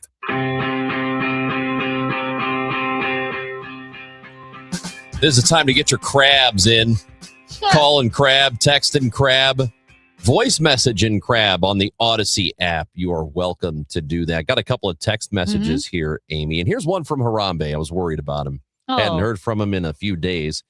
And he says, can we complain about the Blues? Can we crab about the Blues actually winning now when we want to get a good draft pick? So they've won 4 in a row, and they're doing exactly what I said they would. They're blowing it. Yes, crab about that. They're Come on. blowing it.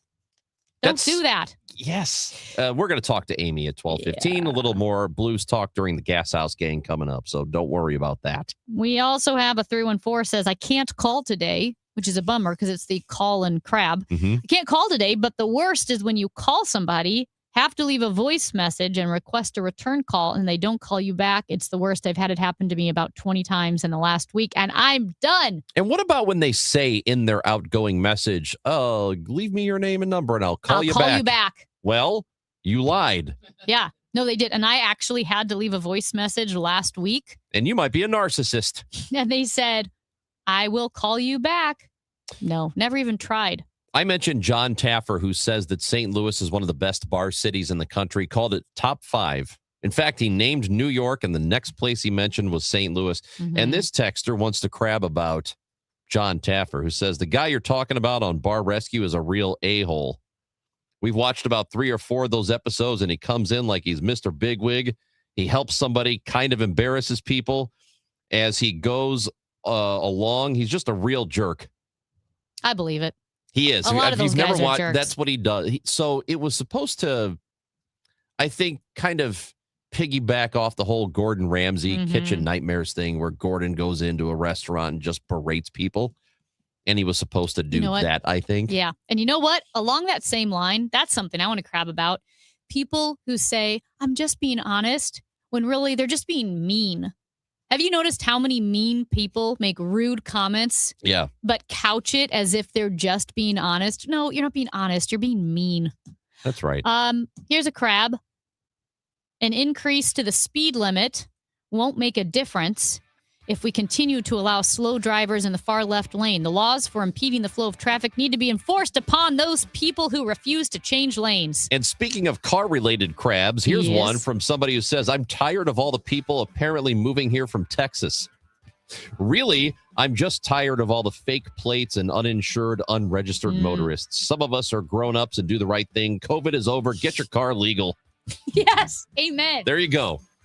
Hey, anything you missed, including the interviews with Dr. Sussman and Andrew Egger, Tom Ackerman, Senator Jamie Berger on that increase in the speed limit, all going to be on the Odyssey app or KMOX.com. Go back and listen to it. And don't forget to come back tomorrow at 9 a.m. Amy and I will be back for that show. But Amy will join us at 12:15 talking Blues hockey. We'll have Bob Ramsey talking Billikens basketball at 12:30 on the Gas House Gang. Brendan Schaefer and me next on KMOX.